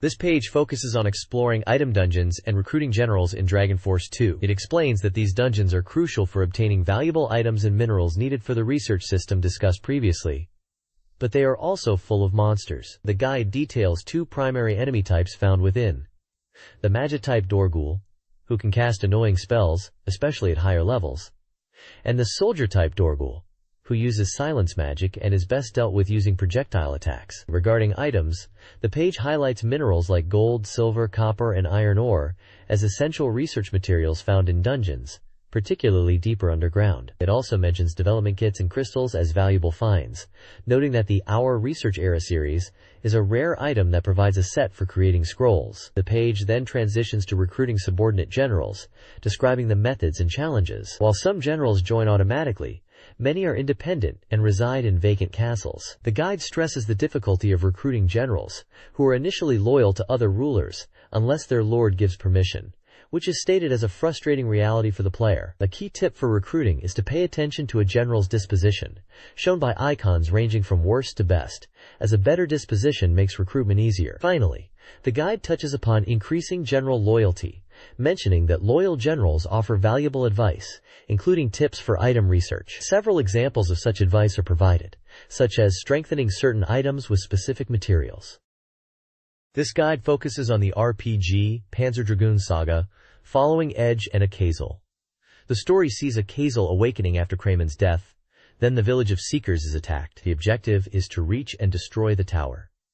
The guide emphasizes evolving the dragon into a light wing using the D unit. A key aspect is Akazel's character development, evolving from a weapon to a person, highlighted by the line, "It wasn't the program of the old century, but my own will that decided." The guide also provides boss battle strategies. For the parasite Grig Orig, use Berserk defense and target its core. For Masern, attack its root, then its core, utilizing Suiarnos. The page is enriched with screenshots showcasing key moments and battles. This page delves into the combat strategies and story progression of Panzer Dragoon Saga. The combat analysis discusses which dragon type is most effective, suggesting the mobile/mine type is generally easiest, especially early on due to fast gauge building and high attack power for easy, excellent ratings against normal enemies. However, it notes that the absolute best dragon is subjective, depending on the situation. Against bosses or in areas without green safety zones, lower defense types are vulnerable. A strategy is suggested to boost attack power early by frequently using the mobile type and focusing on Berserk in mid-game. The section on Edge and Azel's journey touches upon the mysterious location Sestrin, said to control all the towers. Azel resolves to send Edge there, questioning whether protecting the tower or the old world's path is correct. It highlights Azazel's personal awakening, surpassing their programmed mission, and deciding to journey with Edge. It also mentions Edge and Gash reuniting, with Gash entrusting humanity's fate to Edge. A special technique is revealed, triggered by having the Lightwing evolution and visiting specific ruins. This appears to be the fan-favorite Panzer Dragoon move. Finally, the page showcases the final dragon evolutions based on type: defense, Brigade Wing; attack, Red Wing; mobile, Skydart; and mine, Prototype Dragon, listing their key stats. The Arm Wing, a standard evolution, is also shown and described as gradually taking on a human form, noticeable in its design and short tail. This page provides a beginner's guide for Waku Waku Puyo Puyo Dungeon, an adventure RPG featuring characters from the popular Puyo Puyo series, such as Arle Naja, exploring dungeons. The guide covers essential techniques for new players. It emphasizes the importance of always taking the first move in combat, and offers strategies for dealing with enemies that have longer reach by adjusting your positioning. It also gives advice on managing partner characters, noting they act independently, and suggests focusing on keeping their health up, possibly by using recovery items. The guide introduces two potential partners: the Minotaur, known for charging at enemies, and Carbuncles, highlighting his unique trait of being completely immune to magic, which makes him a useful obstacle against magical foes. The guide also details basic movement controls, explaining how the Z button allows turning without moving, the R button enables diagonal movement, and the Z button is used for various floor commands like moving to the next level. Finally, it playfully points out Carbuncle's famous ability to shoot a beam, a well-known element for series fans, and ponders how he can be prompted to use it. This page continues the guide for Waku Waku Puyo Puyo Dungeon, focusing on the game's initial areas and common enemies. The first area, the Puyo Puyo Dungeon, is ideal for newcomers, spanning just 3 floors with relatively low-level enemies. The guide emphasizes learning to identify unknown items and magic formations early on. It highlights specific enemies like the basic green Puyo, the slightly tougher Najagrave which has elemental weaknesses, the honeybee that can poison and flee, and the baby dragon whose attacks bypass defense. Mastering identification and exploiting enemy weaknesses are key strategies here. The guide then moves to the Fire Mountain area, a more challenging zone spread across 10 floors, where enemy levels scale depending on how far you are in the game. A crucial tip for Fire Mountain is that most enemies are vulnerable to ice, making ice elemental gear highly effective, while fire resistance is also beneficial. The enemies here include Red Puyo, which hits harder than its green counterpart, the defensive stalker resistant to physical attacks, the strong baby lizard, the devil fire that ignores defense, the fire-breathing red Nashugrave subspecies, the continuously fire-attacking baby salamander, the poisoning scorpion man, and the lamia, which inflicts status effects like confusion and HP drain. This section serves as a vital heads-up for players preparing to tackle the fiery depths. This page continues the guide for Waku Waku Puyo Puyo Dungeon, moving on to 2 new areas, Water Paradise and Starlight Stage. Water Paradise is a 10-floor area. The guide notes that enemies here generally have high defense, contrasting with previous areas.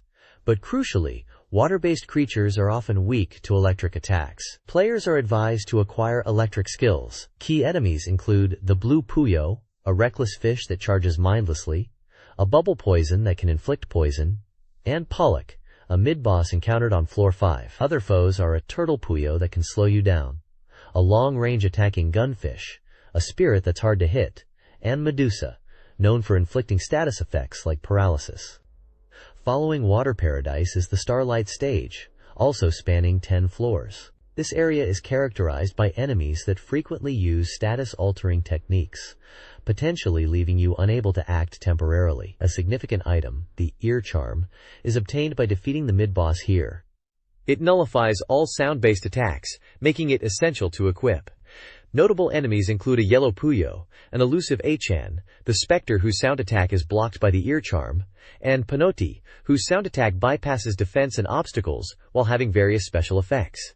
Players will also encounter the passive Will-o'-the-Wisp, the status-inflicting Soldier Bee, the electric-resistant Thunderfish with its area attack, and Grigii, a particularly troublesome enemy that drains MP and can put you to sleep.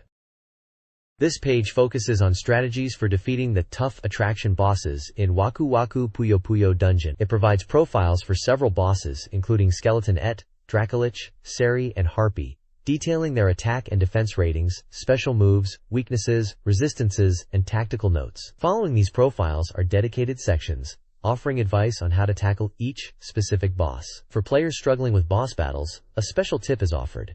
Using the Spicy Curry Rice item, which has a chance to instantly halve the boss's HP upon use. Using it twice could theoretically reduce their health to a quarter, making the fight much easier. The page also includes an announcement seeking original and unique strategies or interesting game phenomena discovered by readers in Waku Waku Puyo Puyo Dungeon. They ask for detailed explanations, and examples are provided, such as rendering enemies powerless with the Apple Throw item, or a peculiar method using spoiled food to restore status effects when moving between floors.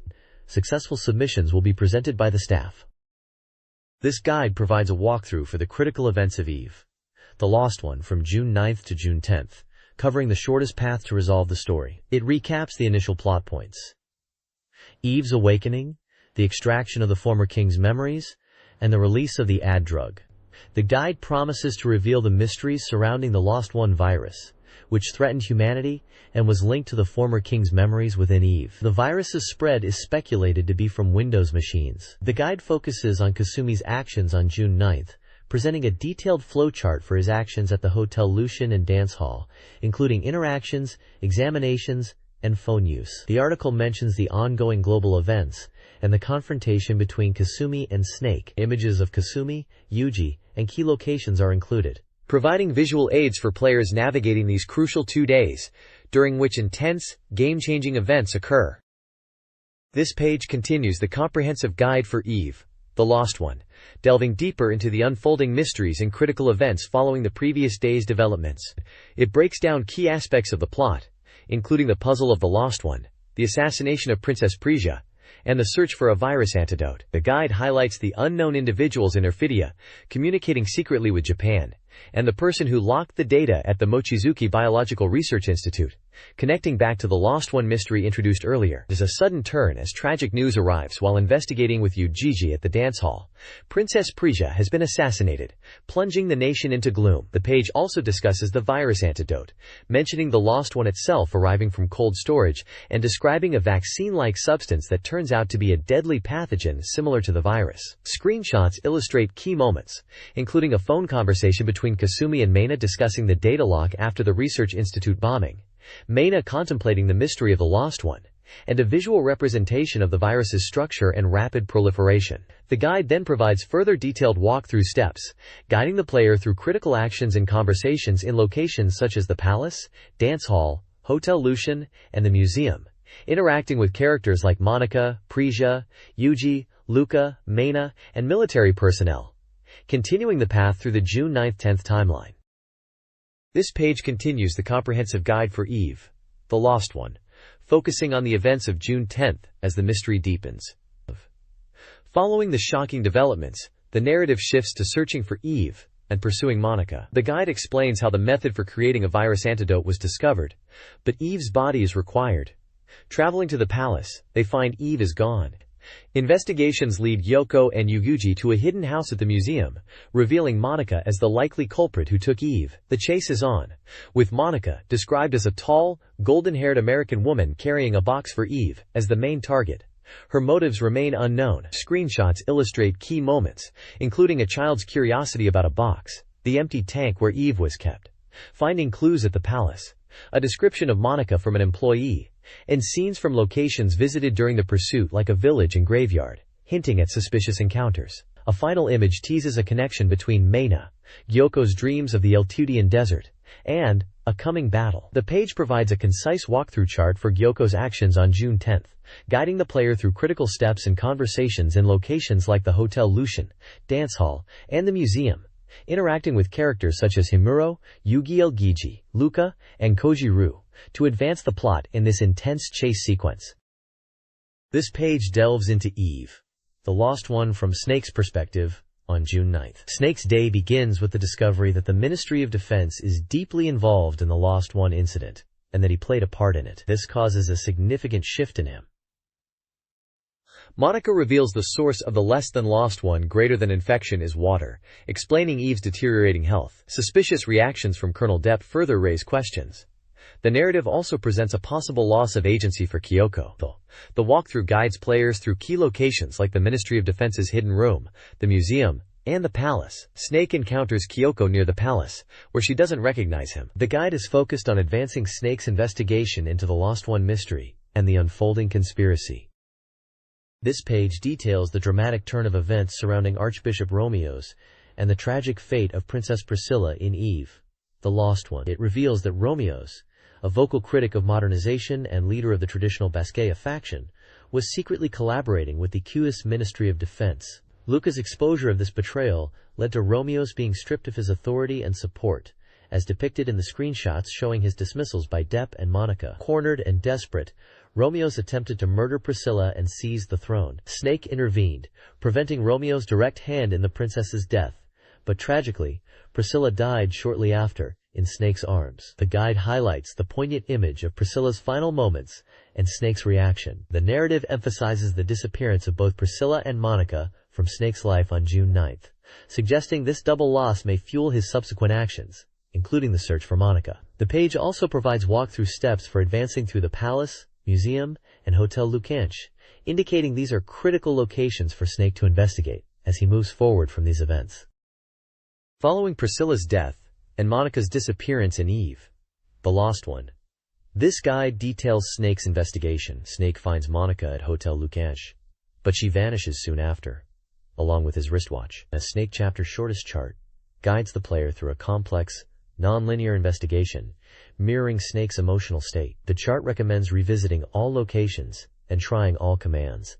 It outlines a search across Hotel Lucanch, the palace, museum, dance hall, Ashonia village, and Meina's house. The guide highlights a meeting with Miraji in a Catania village's church, untouched by the Basqueya faction, urging the player to discover the truth of the incident.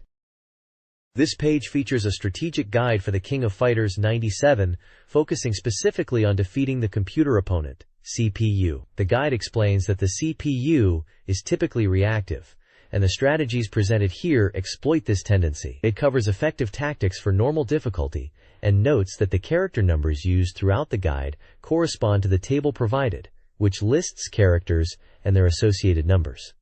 The main section outlines several basic patterns effective against the CPU, applicable to most characters. These include the luring pattern, where players provoke the CPU into attacking with specific moves, often using weak attacks or throws, shown with screenshots featuring characters like Kyo and Iori. Another is the crouching wait pattern, a generally effective tactic involving defensive crouching and punishing opponent actions, demonstrated with Clark battling Chain Kohan. The guide also details the air guard wait pattern, which involves using repeated back jumps and air guarding to counter specific types of CPU attacks, again shown with Kyo and Iori. Finally, the long-range normal attack pattern leverages characters with superior reach and speed to control space, illustrated with Iori facing King. These patterns provide core strategies to master CPU encounters in the King of Fighters 97. This guide offers character-specific strategies for defeating the CPU in King of Fighters 97. Key tactics include exploiting Yamazaki's charged moves, utilizing Billy Kane's jump weak kick into standing weak kick, and repeatedly using Mary's M Spider. Characters with air-chasing moves can capitalize on launches with follow-up attacks. Chin's drunken fist stance is effective for baiting and countering CPU actions. The dash pattern advocates for aggressive use of strong moves, with a table detailing recommended techniques like projectiles, command grabs, and anti-air attacks for various characters to exploit the creepy's predictable behavior. This page features a special guide titled Satamaga Style, Exploring Shibuya with Mikasako, framed as a manual for fans of the urban environment often seen in games and media. The guide follows Sanori Ito, playing the character Mikakako, as she visits real-world locations in Shibuya. Highlighted spots include Café La Mille Shibuya Center Gai, described as a characteristic coffee shop with a view of the street. Maruhan Pachinko Tower, noted for its immense size and various services. And High-Tech Land Sega Shibuya, Shibuya's largest arcade featuring the latest games and crane machines. The guide links these locations to narrative events, presumably from a story or game connected to the magazine, mentioning characters visiting or interacting in these places. Data for each location provides details like address and hours. The feature emphasizes experiencing the real Shibuya through the lens of popular culture. This page continues the guide to exploring real-world Shibuya locations featured in a specific game or story. It highlights several more spots, including Tower Records, Shibuya, described as Japan's largest music store, where the character Mikako, played by Saori Ito, worked part-time on the book floor. The High-Tech Land Sega Arcade is revisited, emphasizing its role as a key location in the game, shown with Saori Ito among the crane machines.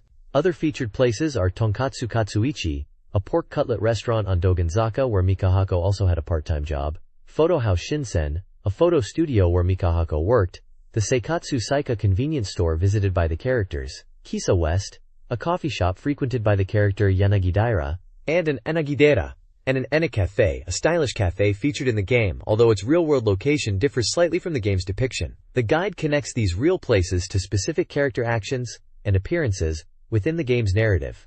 A recommended exploration route is also included, suggesting an efficient walking tour to visit many of the highlighted locations. This page continues our in-depth look at the real-world Shibuya locations featured in the acclaimed visual novel, Machi. We visit several more memorable spots that provide the backdrop for the game's unfolding narrative. You'll find details on the Okayama building, a multi-tenant structure different from its in-game location but a real Shibuya landmark, and Mr. Donut on Koen-dori, notable for its potentially confusing seating system. The iconic red telephone box near Shibuya Public Hall is highlighted for its brief but key appearance in the game, alongside the English pub chain hub, a setting for character meetings. The guide also explores the atmospheric Tokyu Hands Back Alley, an escape route in a dramatic game scene, the bustling Koen-dori entrance intersection, a major character waypoint, and Miyashita Park, a long park known for filming and a featured date spot in the game, despite the distracting train noise. Adding to the immersive experience, a special project titled Virtual Machi Project is introduced, encouraging players to visit these real locations and recreate specific scenes from the game. 3 examples are shown: shouting a catchphrase in an alley, posing with a prop gun in a parking lot, and waiting by the Shibuya Public Hall fountain, demonstrating how fans can step into the shoes of the game's characters in the actual settings. Finally, an urgent notice announces the upcoming launch of a new section, the Machi's message board, and solicits reader submissions for features. This page continues our in-depth look at the real-world Shibuya locations featured in the acclaimed visual novel, Machi. We visit several more memorable spots that provide the backdrop for the game's unfolding narrative. The Miyashita Park Tunnel, while a real structure, serves as a small path in the game. Theatered, a legitimate comedy venue in Center Gay, is crucial to Kaho Hoshiko's storyline. The page also highlights Kadoya Izakaya and the adjacent Dogenzaka 2-Chome parking lot, both featured in scenes involving Miharu and the Umabu team. Sardi's Club, an elusive cafe, is another Umabu location, while the Metal Game Arcade Long Long Odd contains a significant clue for the team. Finally, the Nanpeidai Underpass is depicted as a harsh, noisy setting for dramatic encounters between Umabu and Ushiuma. A Machi column on the page points out that not all locations in the game's Shibuya map exist in the real Shibuya ward, with some filming locations being elsewhere, advising players not to fruitlessly search for fictional spots. The virtual Machi project is showcased further, with fan Sagayama-kun recreating scenes, including one in front of the convenience store Seikatsu Saika, and exploring areas like the Miyashita Park tunnel entrance and near the Okayama building, demonstrating how fans are bringing the game into the real world. The page also includes brief mentions of a reader gift campaign and upcoming live performances by comedians associated with the game. This page dives into Konami's Tokimeki Memorial Drama Series Volume 2, Ayairo no Love Song, specifically focusing on the Road to the Band contest events. We're looking at strategies for the minigames featuring Yukari Kozishiki and Minori Akihagi. The main focus is the knitting minigame, Ami Mono game. Success depends less on speed and more on precise button presses. Hitting 50 correct presses triggers a powerful flame knitting mode, which significantly boosts speed for a short time. Definitely aim for that. The target number of knitted items, Norma, for Yukari, depends on your previous performance. There's also a guide to the Bansho Battle, Gang Leader Fight.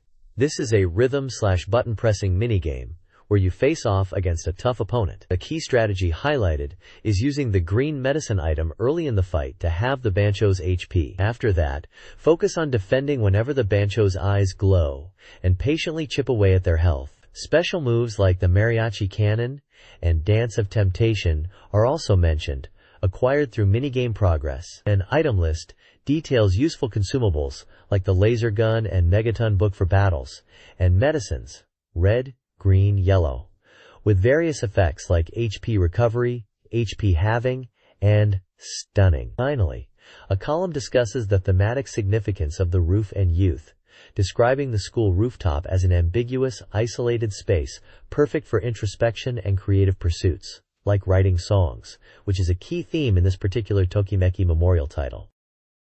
This page dives deep into Devil Summoners, Soul Hackers, kicking off with a detailed guide on creating specific powerful demon types through fusion.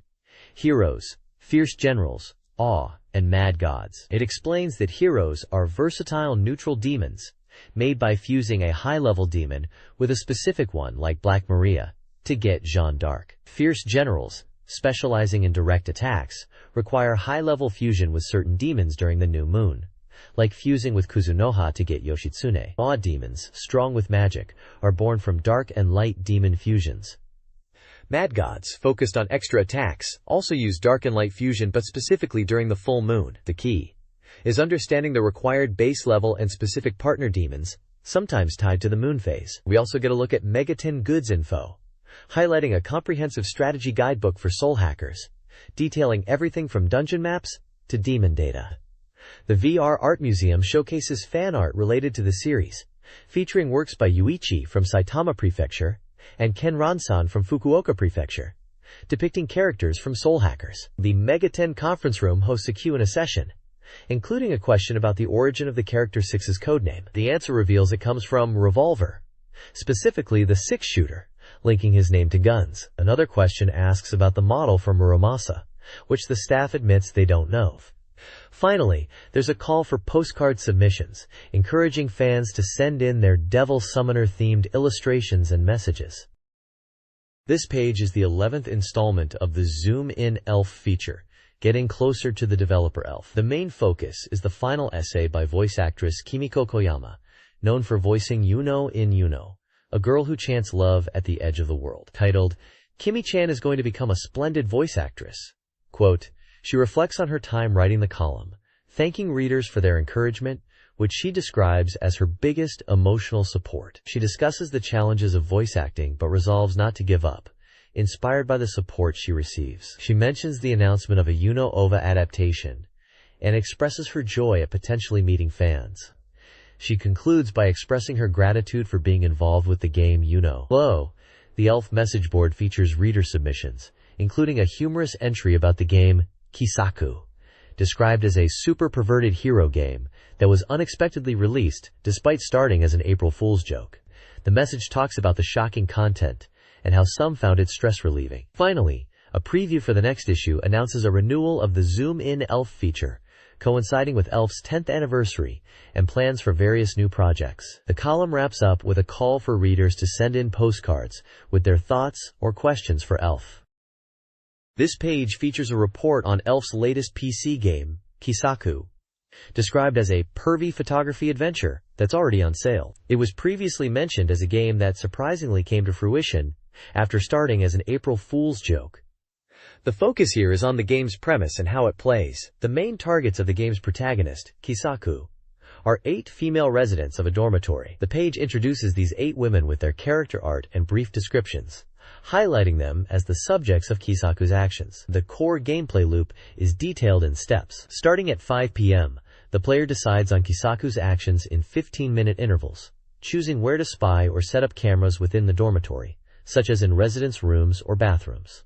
The objective is to secretly photograph or video record the girls. Key items for this are digital cameras, specifically a digital video camera that records for 2 hours, and a digital camera that takes timed shots. After setting up the cameras, the player collects the footage. The game flow diagram suggests that collected material can then be used to interact with the girls, possibly threatening them to gather even more material. The page emphasizes that the objective is to obtain photos and videos of the 8 women and use them in unethical ways for satisfaction, describing it as inhuman but feeling good.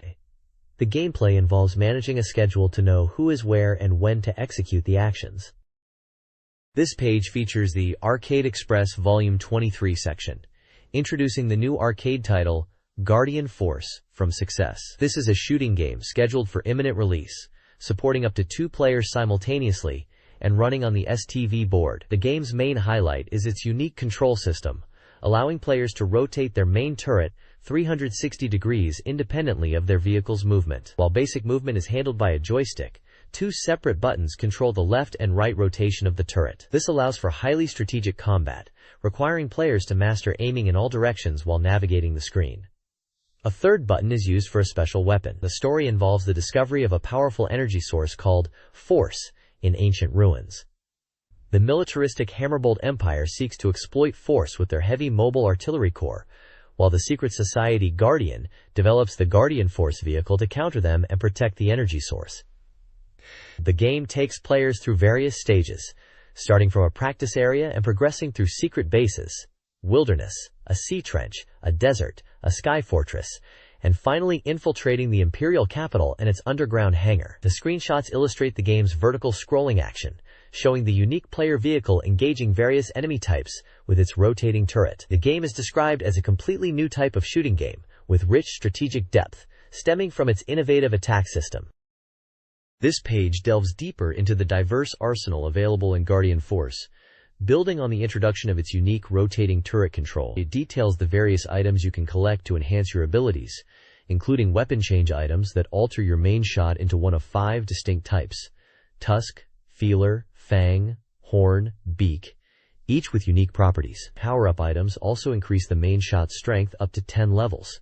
The page also covers missiles, which come in straight and homing varieties fired from your vehicle's body, unlocking and increasing in power by collecting specific missile items. A powerful special weapon is highlighted, capable of clearing the screen when you're in trouble, which can be stocked up to 9 times. Finally, there's a message from the developer, Success, urging players to master the innovative 360-degree aiming system. They note that while initially challenging, the strategic depth makes it highly addictive, and they tease the possibility of a sequel to their popular Cotton series, asking, "Where is Cotton 2?" The screenshots showcase the player engaging enemies with different weapon types and special attacks. This page is a special report from the Tokyo Game Show, focusing on Capcom's offerings and exciting news for fans of their classic titles. The main highlight is the announcement that beloved action games, the Ghouls 'Ain Ghost series, are being revived on the Saturn. Titled Capcom Generation, this series begins with ports of Ghouls 'Ain Ghosts, arcade and home versions, and Super Ghouls 'Ain Ghosts, bringing the challenging adventures of Arthur to a new generation, while also thrilling old-school gamers who remember playing them back in the day. Screenshots showcase the intense side-scrolling action and iconic enemies. The report also covers the bustling Capcom booth at the show. Attendees were treated to various exhibits, including popular fighting games like Pocket Fighter and Vampire Savior, Darkstalkers 3. Crucially, the Essential 4 MB expansion RAM cartridge was also featured, highlighting its importance for enhancing performance in compatible games. Photos capture the lively atmosphere, showing the main stage events and crowds gathered around demo stations. It was a packed event, full of announcements and playable demos showcasing both classic and newer Capcom hits. This page continues the Capcom Generation excitement, focusing on Volume 1, which celebrates the era of the Ace Pilot, with ports of the classic shooting series 1942 coming to Saturn are 1942, 1943, and 1943 Kai, renowned for their Pacific War setting and high level of polish. Screenshots show the intense aerial combat the series is known for. The text points out unique features, like 1942's distinctive evasive loop maneuver instead of a standard bomb, 1943's system where you might replay a stage if your performance wasn't up to par, and the energy gauge that depletes even by just flying. It's great to see these foundational shooters getting a new life. Volume 2, focusing on the Makai and Knight series, Ghouls 'Ain Ghosts, is also part of this collection, bringing more classic Capcom action. Beyond the main attraction, the page gives us a peek at the overall new lineup teased at the show, suggesting more titles are on the way. There's also specific mention of the upcoming Saturn port of Rival Schools, United by Fate, sparking hope for more entries in the series. Adding to the event atmosphere, there are fun photos of Capcom character cosplayers. Finally, the page previews the next issue's Hello Capcom feature, promising interviews with key figures Yoshiki Okamoto and Kiyoshi Sakakibara, likely shedding more light on these exciting announcements from the show. This page delivers a packed update from SNK under their Sunny Side banner. For fans of the King of Fighters series, the big news is the successful release of the Saturn version of the King of Fighters 97, with Slank's Mr. Umemoto personally endorsing its features like the art gallery and sound customization. Get ready to compete, because a nationwide tournament is announced for Real Bout Fatal Fury 2, The Newcomers, running throughout late April and early May. SNK also highlights their bustling booth at Tokyo Game Show 98, where they showcased KOF 97 on Saturn, alongside new arcade hardware like the Neo Laser. A recent private show also gave press and industry a look at Real Bout Fatal Fury 2 and other upcoming arcade machines. In a different kind of media news, the popular KOF character Athena is starring in her own live-action TV drama that began airing on April 6th. The page also features a wonderful showcase of fan illustrations for The Last Blade, highlighting the vibrant artwork from the community. Finally, SNK is running an illustration contest for the King of Fighters 97, inviting artists to submit their work. This page dives deep into the gameplay system of Real Bout Fatal Fury 2, The Newcomers, a timely feature considering the nationwide tournament announced on the previous page. The article aims to prepare players by highlighting both established and new mechanics crucial for victory. It introduces the technical rise, a swift recovery option after being knocked down, allowing players to quickly get back into the fight. The page also details combination attacks, showcasing how simple button sequences can unleash powerful multi-hit moves, or even lead into throws, with examples featuring Blue Mary and Terry Bogard. A significant portion is dedicated to the series' signature line system, explaining how the D button allows players to move between the foreground and background lines for defensive evasion or offensive attacks. Different attacks are possible depending on your line and timing, including upper, lower, and powerful attacks, along with techniques specifically for attacking opponents on the alternate line. Finally, the mechanics of the power gauge and special moves are covered. Filling the gauge enables 3 distinct tiers: super special moves, powerful potential abilities, highlighted with a mysterious example of Lawrence Blood, and the break shot, which acts as a guard cancel. The page emphasizes that mastering these systems is essential to win. This page features the beloved Sega Saturn title Sakura Taisen, promoting the upcoming release of the OVA, Original Video Animation, Fan Book Volume 1. This MOOC is scheduled for release in late April at a price of 1,100 yen. It contains a digest of the story using film from the first act, introduces the characters up to the formation of the Hanagumi, and includes setting materials specifically created for the OVA, along with other planning content. The artwork features the main cast, including Sakura Shinguji, Sumire Kanzaki, Maria Tachibana, Iris Chateaubriand, and Kohran Lee, highlighting their vibrant designs. This fanbook is essential reading for fans looking to delve deeper into the world and early adventures of the Imperial Combat Review's Flower Division, as depicted in the animated adaptation. This page features the Tainamaito M1 Lab official corner, presenting competitive tips and techniques for the various minigame battles found in Column Fighters, which was part of the Sega Ages collection in Japan and also featured in Columns 97. The guide covers strategies for modes like the balloon battle, focusing on attacking the opponent's balloons while protecting your own, and the coin reduction battle, advising on quickly paying off smaller amounts first for efficiency. It also highlights the importance of picking up discarded items. A detailed section showcases the game's diverse arsenal, including the bow and arrow, machine gun, Vulcan, bazooka, missile, and sword, briefly outlining their characteristics and effectiveness in combat. Additionally, the page includes the first entry in a character encyclopedia, featuring Lucky-chan, a familiar face from the Column series. Finally, there's an appeal for readers to apply to be models, offering special high socks and a photoshoot experience in Shibuya. The corner promises to teach players how to dominate their opponents in these fast-paced minigames.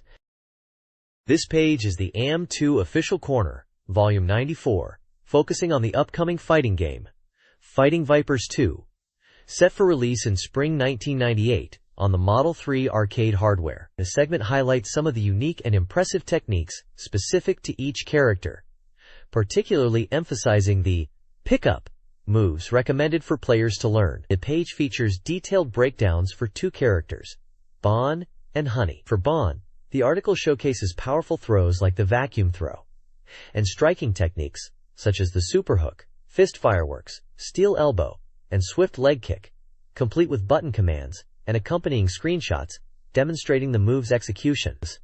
Similarly, Honey's section details her unique moves, including the moonsault tap, Honey triple punch combo, the vaulting horse throw, and the Honey aerial move used when both characters are airborne. Screenshots illustrate these techniques in action. The article suggests that mastering these distinctive character moves is key to succeeding in the game. The visuals highlight the game's vibrant graphics and dynamic action, promising exciting battles. This page continues the AM2 Official Corner for Fighting Vipers 2, showcasing key techniques for 3 more characters, Mauler, Jane, and Raxels.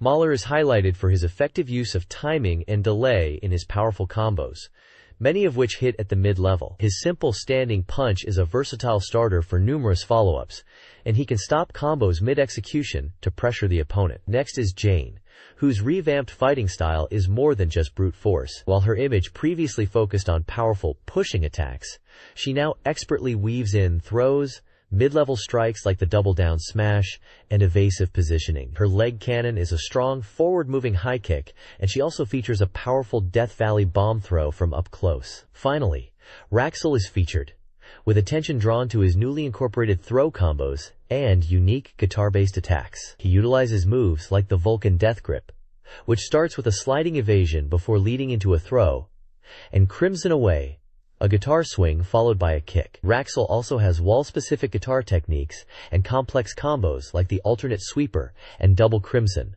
making him a versatile and tricky fighter. This page details move breakdowns for Sandman, Emmy, and Charlie from Fighting Vipers 2. Sandman is a powerful grappler with devastating throws and strike combos, including the Sandman Bomb, wall-based throw, and the combo Piston Driver, often finishing with a pile driver. Elbows. Emmy utilizes her Teddy Mech, featuring the long-range head-on beam attack, the Afterburner, jet-propelled charge, and the ground-rolling super locomotive. Charlie fights with a BMX, incorporating throws like the Crazy Hitchhiker and various bike riding attacks, such as the BMX Summer Punch and Ride Jab. He has strong strike combos, like the Triple Rush Heel Drop and Double Elbow follow-ups, including the knee attack and the drop kick, Double Elbow Bar Hop, which lets him transition back to riding his bike. His BMX moves are surprisingly effective, offering unique guarding abilities. The next page continues the move breakdowns for the characters in Fighting Vipers 2. It focuses on Piki, Tokyo, and Grace, detailing their special moves and key combos, with accompanying screenshots and input commands. First up is Piki, with a general tip emphasizing aiming for combos that start from throws. His highlighted moves include the 1-2 punch, a basic jab combo, the combo skipping knee, a knee-focused combination useful in air combos, and the 1-2 double coin, another multi-hit sequence. A unique move shown is the rocket missile, a dive attack performed after rolling towards a wall. Next is Tokyo, presented as a character who can dazzle opponents with new multi-hit combinations. His moves featured are the double twister step-in, a long combo that can end in a mid-level kick, and the snap stall, a close-range throw designed to break the opponent's stance. The page also shows the double spin darts and spiral sidekick, which are presented as effective combo enders or wall-bound follow-ups. Finally, the page covers Grace, suggesting her moves can become powerful weapons depending on how they are used. Specific moves highlighted are long axis and hunting edge. Several complex kick combinations are shown, such as the double cross kick into reverse cross kick, the blade spin into blade slash, and the sit spin into double cross kick. These are described as strong, multi-hit attacks that can launch or knock down opponents. This page presents a special column from Sega's AM3 division, titled Cyber Troopers Virtualon, Tentative Crossover Over. Written by members of the 3 group, framed as a revolution led by the 3 members and unskilled gamers, it adopts the format of a pirate radio broadcast. The content includes morning news segments, featuring personal anecdotes and insights from AM3 staff, related to games like Virtualon, and even events like the NFL Super Bowl. There's a program schedule for the fictional FM 33.3 Feet 3 headquarters radio station, outlining segments like news, music specials, and fan letters. The Letters from Supporters section includes diverse discussions, ranging from Virtualon strategies and questions about specific AM3 staff, to comments on other games like Rival Schools, The King of Fighters, and The House of the Dead. It showcases interaction with the magazine's readers. The page concludes with a message from headquarters and lists the party members for the month, who are recognized for their support. A photo shows members of the 3 group recording their program. This page continues the narrative from the Sega AM3 3 group, defining them as an organization aiming to reform the arcade industry and abolish player discrimination. Their policies include destroying the arcade empire and supporting the movie Tomorrow Never Dies. The page features this month's exhibition, showcasing fan art and commentary, including references to games like Shining Force 2I, Scenario 2. The main section presents the 98 Spring 3 Data Top 10. A unique ranking compiled by the group based on street information and attention-worthiness. The top spots include Cyber Troopers Virtualon Oratorio Tangram, the AOU show event, highlighted for its atmosphere and beer, and J-League Manager 2. Other items on the list range from sports commentator Sergio Echegoya and the band Shonen Knife, to the movie Tomorrow Never Dies, and even Sega's change in president. The comments offer the group's distinct opinions, such as the difficulty of Virtualon, the annoyance of certain J-League Manager players, and the desire for a Tomorrow Never Dies game on 64. The page concludes with a call to action, recruiting supporters to become 3 party members, and championing the cause with the slogan, "Unskilled gamers are beautiful. Please request support and aid for 3." This page begins the strategy guide for Sega Rally 2, kicking off with tips for mastering the desert course. It notes that playing the twin-type arcade cabinet might reveal differences in car behavior compared to the standard DX type due to ROM revisions, but assures players the core strategy remains consistent across versions. The focus then shifts to the different vehicle types and how they handle. The guide breaks down the characteristics of 4WD, FF, front-engine front-wheel drive, and Mr. mid-engine rear-wheel drive cars. It explains that even among 4WD cars, like the Toyota Corolla, Subaru Impreza, Mitsubishi Lancer, and Ford Escort, there are notable differences in steering response, ranging from quick but less stable, Corolla, to looser but more stable, Lancer. The key is finding a vehicle that suits your driving style. For FF cars like the Peugeot 306 Maxi, understeer is a major factor, and the advice is to use liftoff or light braking before corners to help the car turn in. Mr. cars like the Lancia Stratos HF are rear-heavy, making them prone to oversteer, but the game's physics help correct this. Despite this, careful throttle control and braking in corners are crucial to avoid spinning out, and focusing on taking the correct line is paramount. This guide provides a strategy for mastering the desert course in SEGA Rally 2, targeting a standard lap time of 58.500 seconds and a fastest lap under 54 seconds. Success hinges on mastering the racing line. Despite the seemingly simple course, key sections are analyzed. Point A recommends cutting grass. Point B urges staying tight inside a slight left, even on grass. Point C encourages using the inside grass near a puddle. Point D emphasizes connecting the inside of an S-curve via grass. Point E involves jumping a water puddle and taking an inside line on the following right turn. And Point F advises an outer line, adjusting for car type, Mr. versus 4WD. The guide also promotes the SEGA Rally 2 Music CD and the Communication Match mode. It concludes with a call for reader engagement with the AM division. The next page features an advertisement for the official guidebook for the horror gun shooting game, The House of the Dead. This guide promises to help players shoot down the approaching terror by detailing enemy zombie appearance points and offering easy-to-understand countermeasures. It also includes tactical strategies for boss battles and explores the game's hidden mysteries through various setting materials. Scheduled for release in late March at a list price of 1,200 yen for an A5 size book, this guide aims to completely cover the game. Screenshots showcasing various zombie encounters and environments from the game are prominently displayed, alongside dramatic artwork of the agents battling the undead horde. The guide is published by SoftBank Corporation and Sega Enterprises, Limited, 1998. This page dives into reader-submitted gameplay tips and tricks, focusing on popular sports titles. It features the Pinnacle of Back Techniques corner, showcasing methods to gain an edge. First up is a tip for J.League live commentary, Blazing Striker, revealing a way to maximize player parameters in creation mode, potentially boosting a player's points significantly by cleverly manipulating the allocation screen. Next, for Pro Yaku Greatest 998, multiple helpful techniques are shared. One trick allows you to change the standard 9-inning game into just 1 inning, perfect for quick matches. Another neat tip shows you how to hide the pitch/hit cursor on screen, adding a layer of challenge or giving a handicap when playing against friends.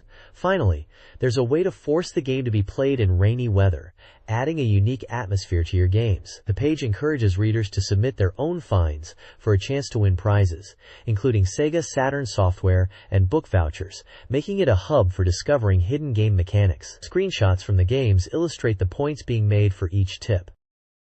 This page features the weekly software review section, highlighting upcoming and recent SEGA Saturn releases. Featured first is Square Sound Cube, a unique puzzle game from Human, where players must distinguish cubes by sound. While the game is described as easy to pick up, reviewers had mixed feelings, finding that it could become repetitive or feel like work after a while. The average score reflects this, coming in at 5.33. Next up is Sakura Wars 2, Thou Shalt Not Die, the highly anticipated sequel from SEGA.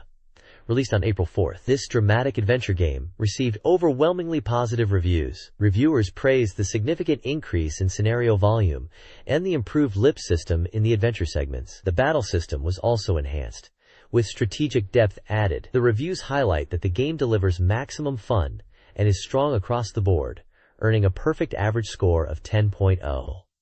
The page also includes a brief introduction to the magazine's stable of reviewers. This page features the weekly software review section, showcasing a mix of upcoming SEGA Saturn titles. First up is Riven, the sequel to Myst, arriving April 9th. This adventure game is lauded for its truly stunning graphics, described by one reviewer as world-class. While the initial challenge of navigating its expansive world spread across 4 crids might seem daunting, players are encouraged to immerse themselves in the detailed environments and engaging puzzles. The game builds upon its predecessor but remains accessible, offering a compelling mystery that keeps you hooked. Next is Ayakashi Ninden Kunoichiban Plus, also releasing April 9th. This is a ninja-themed racing simulation game.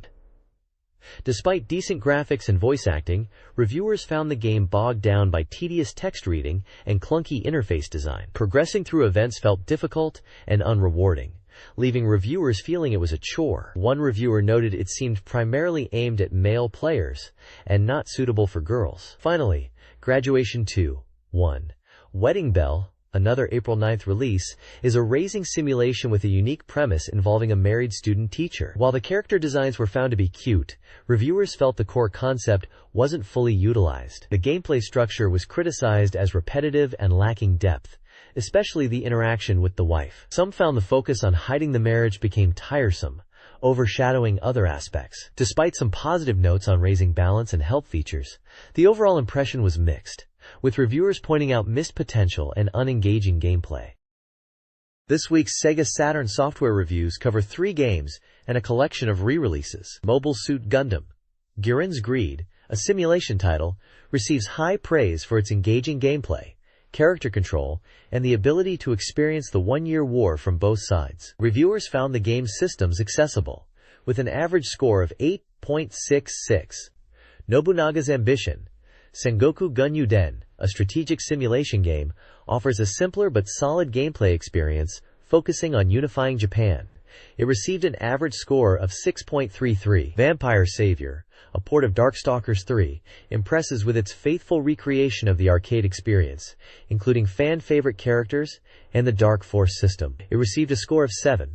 Finally, the Koei Best Collection offers re-releases of several popular Koei titles. This SEGA Saturn software schedule previews upcoming game releases.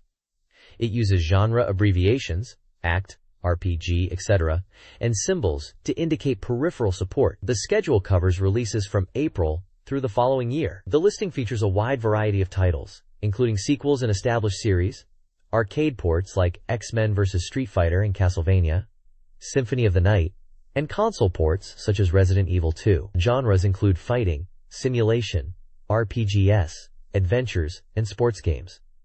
Many games have firm release dates, while some are undecided. Technical notes highlight that specific titles require the 4 MB RAM cartridge. This schedule is a key resource for Saturn enthusiasts.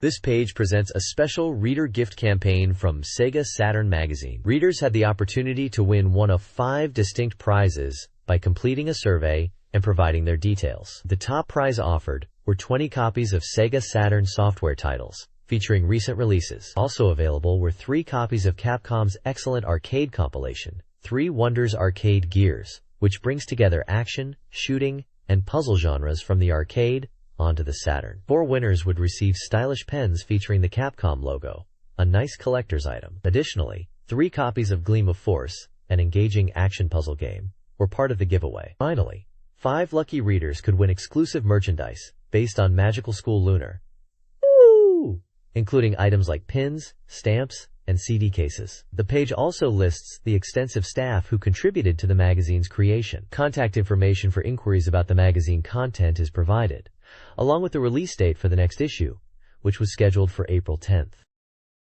The next page features the exciting Koro Q Park for SEGA Saturn, a lively and over-the-top racing experience from Takara. This entry in the popular Koro Q series brings the signature chibi cars to the Saturn for some wild action. The page highlights several key features that make this racer stand out. Players will face dynamic weather that changes depending on the course, requiring strategic use of the weather vision feature. With over 18 courses to race on, expect variety, including natural off-road sections and courses that mix both on-road and off-road segments. The fun extends to competitive play, with support for intense, 2-player split-screen battles, promising chaotic and exciting races. This seems like a robust racing game offering plenty of content and classic Koro Q charm on the Saturn. This page features an advertisement for the game Chaos Seed, Fusui Kagairoku on the SEGA Saturn, developed by Neverland Company. The striking headline challenges players who are tired of simple errand games, proclaiming that the real thing is here for those who are dissatisfied, positioning Chaos Seed as a deeper, more substantial experience. The game is described as a new genre, dungeon-raising simulation. The page includes the game's box art, showcasing its unique art style and protagonists. A special point highlighted is the inclusion of a bonus CD with the first production run, featuring digital comics and original games guided by the heroines, voiced by popular voice actresses Sakura Tange and Yuko Mizutani. Neverland Company created the game, and especially is listed as participating, which points to them being involved in the publishing or distribution. This looks like a fascinating and unique title in the Saturn's library, promising a different kind of gameplay experience compared to standard RPGs or adventure games.